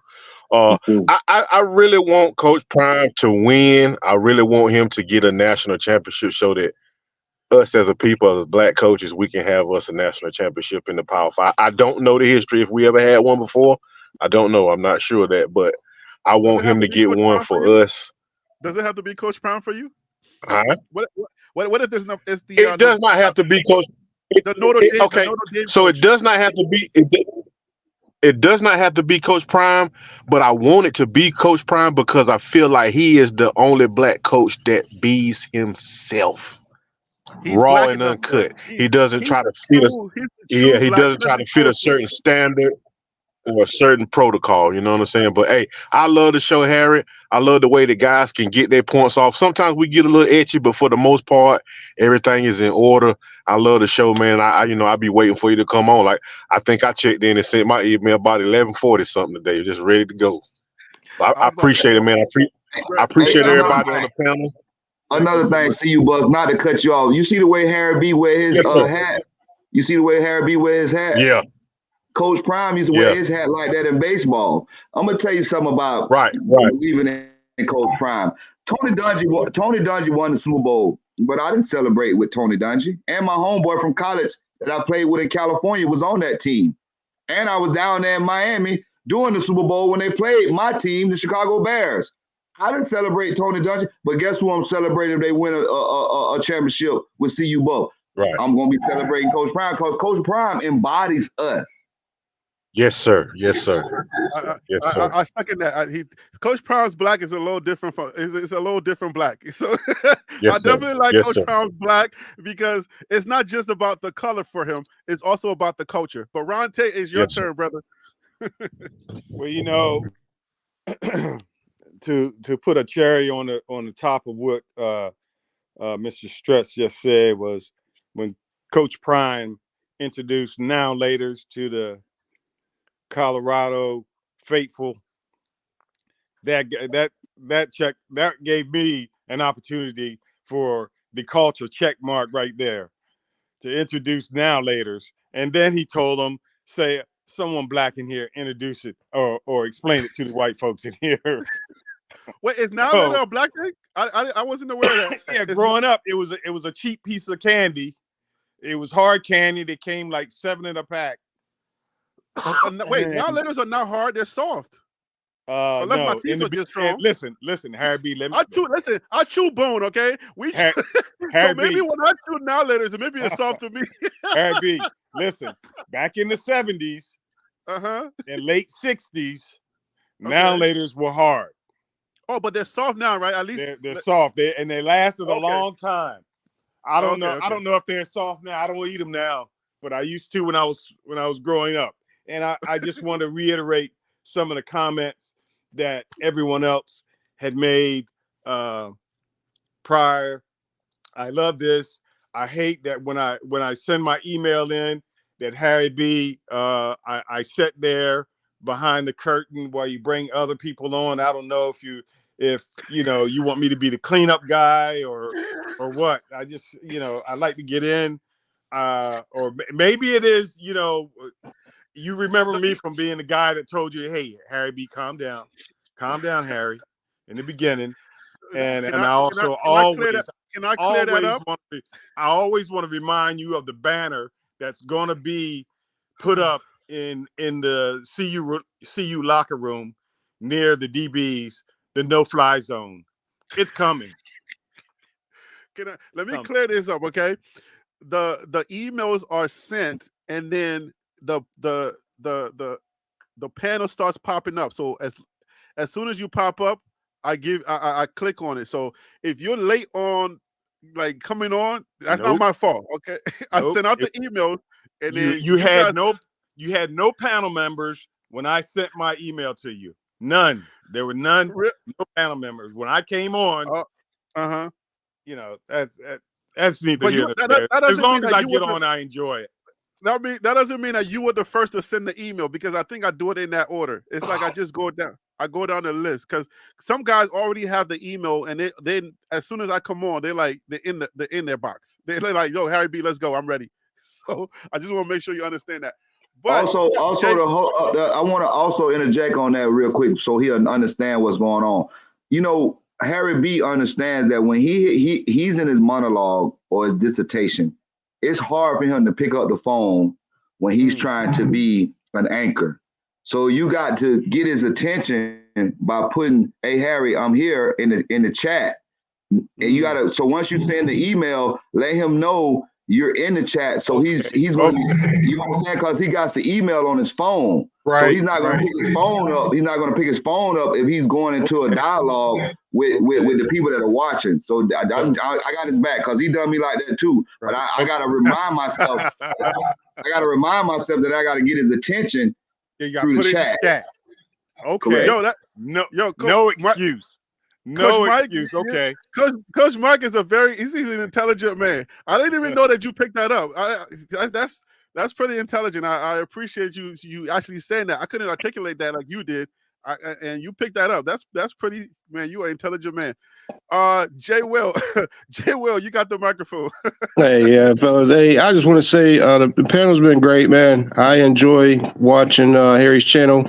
I don't normally speak too much, but I do like to get on when I get an opportunity if I'm having some thoughts or whatever it is I want to put out there. So, Harry, I appreciate you pulling me in. I think this has been my second time on this panel. I just want to let y'all know, I work in a career where it's a different world. I work behind the walls. I'm a corrections officer, and trust and believe me when I tell you, there are a lot of people that are bandwagon Buff fans. I got a lot of inmates that I speak to on a day-to-day basis that are keeping their eyes peeled on Colorado, keeping their eyes peeled on what Deion's doing. And what he's doing is he's really making a huge movement for the Black community, especially HBCU. Some of the things that he's done, bringing coaches and people from over there, players from over there that probably would have never got a look at a Power Five. Just like Rispris, bringing that cat over from Florida AMU to recruit. I just love seeing that. I love being able to get on a panel like this and be able to agree to disagree with guys. I appreciate the input of coaches like Mr. Stretch, CU Buff, DC Carson, because I don't have that experience. I've never coached at any kind of level. I've played ball before, but as a fan, just being able to see this kind of camaraderie, see this kind of fan base come together and support what Prime is doing, throw our ideas out there, it's helpful to the people that don't necessarily understand football or watch football at that type of level. So I just want to say, Harry, thanks for having this kind of platform to be able to give people the opportunity to speak. And I wish you guys the best. Hopefully I can join in on the next panel that you have, Harry. Yo, salute, man. Thank you for articulating that. That's some good stuff right there. I do appreciate it. But yeah, man, you guys, the coaches, and just having people's opinions that know the sport or follow the team pretty well. you guys make this show happen. That's why I've actually just focused more on like having a panel instead of me just coming up here and yapping. And I think it's only going to get better as the season progresses, or as this season comes close. That a lot more people are going to be coming to this platform to either hear Coach Mike Lowry or hear East Coast Cavs conspiracy theories. You know what I'm saying? Round takes, takes, and all That's of those right. things. So I think it's gonna grow. I think this is gonna grow. And a lot of people keep saying, "Yo, I'm trying to help you with your subscribers." I think the slow burn is the best burn, because the slow burn gives us opportunities to build a community of cohesion where people are respectful. I don't like a hit and run type of person where they can come and just say anything about me to me, and just because they don't care about me. It's just like, what I'm saying, that community I don't like that on YouTube. And I think I'm fine with the way that this is going. I have other ways of making money, even though this is my primary thing, but I have other ways of making money, and we're going to grow this the right way. Because when CU starts winning, there's going to be a lot more BWBs. You know what I'm saying? Like, it's a term that we coined here, but BWB just means that you're following Coach Prime, you're a bandwagon buff. That's all it is. But the BWB community is going to grow, and hopefully this community is going to be the premier community where people can come and they can have their voices heard. So we still got no news. I'm trying to drag it on. We still got no news. Kim B says we need moderators. I need to figure that out. We'll figure that out I'll tell you somehow. how you can do it. It's Go all ahead. you got to do is you got to do it on your YouTube. You can't do it on the stream. On YouTube, you click while you're doing it live, and you see the chat. You can click on the name, and then it asks you who you want to moderate, who you want to block, and then you can click on moderators. But I don't think. But he kicks people out of the chat. You need viewers. If you ain't, hey, listen. If you ain't got no haters, you ain't popping, Ninja. Yeah. If you ain't got no haters, you ain't popping, Ninja. So you need every view to watch this. I don't feel we as men, we can moderate our own people. Like we are. What I'm saying is very intelligent. You don't have to block them. You can time them out. What you can do is you can time them out. But you want their opinion. You want their opinions because that's a view. You got to remember this is about clicks and likes. It's algorithm. Yeah. Algorithm. So we don't want to get. We don't want to get. All I'm saying is you want to moderate and keep order. As long as they're not cursing or they not trolling. We're gonna have order. We're gonna have order because we got a Liberian host. You got to remember that. We got a Liberian host. This guy come from the motherland. I ain't thinking about that. Order. Hey, I want to say one more thing. That's why I put my hand up. You've been dealing with that cold. I'm gonna let you say it for a second. People don't understand that I'm in my comments for a reason. I'm in my comments because when I come on, I want you to know that I'm the guy that was talking to you in those comments. I want you to know that if you send a shot, I'm gonna respond to it out of respect. You know what I'm saying? I'm gonna talk to you in a respectful way, but I want you to know that I'm live also. So it's not like I'm not a robot creator. You know what I'm saying? That's why my numbers are not going crazy, because I'm in the comments and I'm talking to people. And sometimes when I try to let people know, hey man, I'm human. If you come for me, I'm going to say something. I want a real communication. I want real communication. I want a real dialogue. If you're a human being, you know how people react when you come crazy at them. You wouldn't say the stuff that you would say to me in the comments. You wouldn't say that publicly if you saw me, especially as big as I am. I know you're not talking to me just off the cuff, telling me some of the stuff that people put in the comments. I know you won't. Not in Brooklyn. You're not seeing me in the street and you're saying that. That's all I'm saying. Just say, yo, Harry B, yo, I have a suggestion for you. Say it a different way, because you're not going to approach me in the streets of Brooklyn the way you approach me in the comments. Like I ain't going to step to you. So anyway, that's what I'm saying. So what I was saying, I see you got a little lingering phlegm, mucus, bacteria, whatever you want to call it. I want you to get some lemon. About that black seed oil. Yeah, but you ain't did it yet. I need you to get some lemons and limes. My wife is the medical person. I asked her to let's do it, but she hasn't done it yet. All right, I need you to get some lemons and limes from the grocery store. All right, Okay. just some lemons and lime, and eat the outside peel. It's gonna be bitter. It's gonna be bitter. It's gonna taste Okay. nasty. It's gonna have you holler, holy moly. But guess what? Your body, and I want you to eat some garlic. I want you to eat some garlic. I want you to eat lemon, lime, and garlic raw. And when we get on here Friday, you ain't gonna have that lingering. It's all gonna be gone. Trust me. I'm trying to help Just you. like that? Just like that. Okay. All right. So Sounds like it's good. Hey, Harry, I want you to do that. Let us know how it goes. I will. If he's capping, I'm taking my hat off. I'm gonna let you know when I come on here without a hat. your body gonna fight it when it goes in, so you're gonna resist it. But you got to fight through it. You got to Your But fight you body know through we're it. coming on. You know it's not gonna work when we come on Friday, right? Like it's not that fast, It's right? gonna be gone. You gonna start No coughing way. all that stuff up, I or call cap. you gonna number two, or you gonna number one it. You gonna number two, or you gonna number one it, or you're gonna spit it up because it's gonna break up. You put vitamins and minerals in your body that's gonna fight that. You understand what I'm saying? Not for Friday, bro. I call cap. Friday? Listen, eat the lime, eat the outside of the lime, the lemon, and How the much? garlic. How much of You it? gotta eat it till you feel like you're getting better. All right, I tried it. All right. All right, now we turn into medical advice. Guys, listen, man. We got no announcement. And if you guys see it online, if it happens, I do see East Coast Cavs saying we might Shiloh this situation.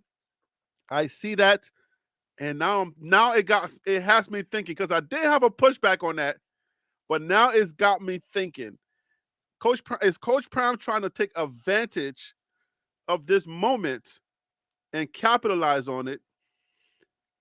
But why would he want to do that? Like I don't see a play. I don't see what that's going to do because we already can break the internet with anything. So I don't see NIL deal in that. I don't see anything in that. So what is that for? Why would he want that announcement to be big? Well, For Harry, more. let me say this, Harry. Now I'm just reading something. Coach Prime is going to reveal who he was talking to in that text. He wasn't. We assumed he was talking about the DC. We assume that, Well, we're gonna assume anything, but man. yeah, Put out any crumbs and we'll eat it up. and he is. They're talking about it now that he never said it was the defensive coordinator. He was going to reveal or let us know who it was, and it was some funny looking guy. They were talking some kind of business deal or something, but it wasn't the defensive coordinator. They know that we're like crumbs. Yeah, of course he's playing it. Exactly ahead, what you Coach. said earlier. So if you go back and watch the Super Bowl pressers last year, Coach Prime did like probably over 5 or 6 interviews. And so with that being said, he's going to have 5 or 6 outlets that are going to be talking about whatever he's trying to promote, which is the hiring of the DC or the elevating of a position coach. He has all the opportunity in the world to keep us on the edge of our seats, looking and watching and waiting. The Thank one you. thing It's that just 200. jumped. Listen, The Harry, one it's thing. 200 million people that's going to be watching that Super Bowl. You don't think of those 200 million people is going to be recruits watching that Super Bowl? Yeah, that's what I was just about to say. You jump my thought. That's the one thing that just jumped in my head was recruiting. That's the only thing that's the only plausible reason why it like he would be trying to do that. I don't see any other thing because we own the internet. We run this internet. So I don't know. I think recruiting is the only thing. So maybe it's recruiting. 2025 recruiting. Because 2024 is pretty much, transfer portal, maybe a couple of linebackers, maybe one more linebacker or so. But we don't have the money to grab any of Michigan's players, or I think Michigan's defensive coach is going over to the Chargers now. So he's leaving. So there's a lot of things going on with Michigan. So yeah, recruiting. But for who else? And the for portal will open again. Yeah, but that's what I'm saying. Like the portal opening is like today. It's going to be quiet. It's not anything going on in the second round But it in the opens portal. in the So spring again too. okay, all right. So I'll chuck it up to recruiting. Maybe he does that big thing for recruits, and that lets my mind accept it. That's the only thing that I see. My mind has to accept it. Like why is he doing this? Okay, all right. So if that's what you're saying, then we'll see. But what if it's Warren Sapp? I'll leave you with that.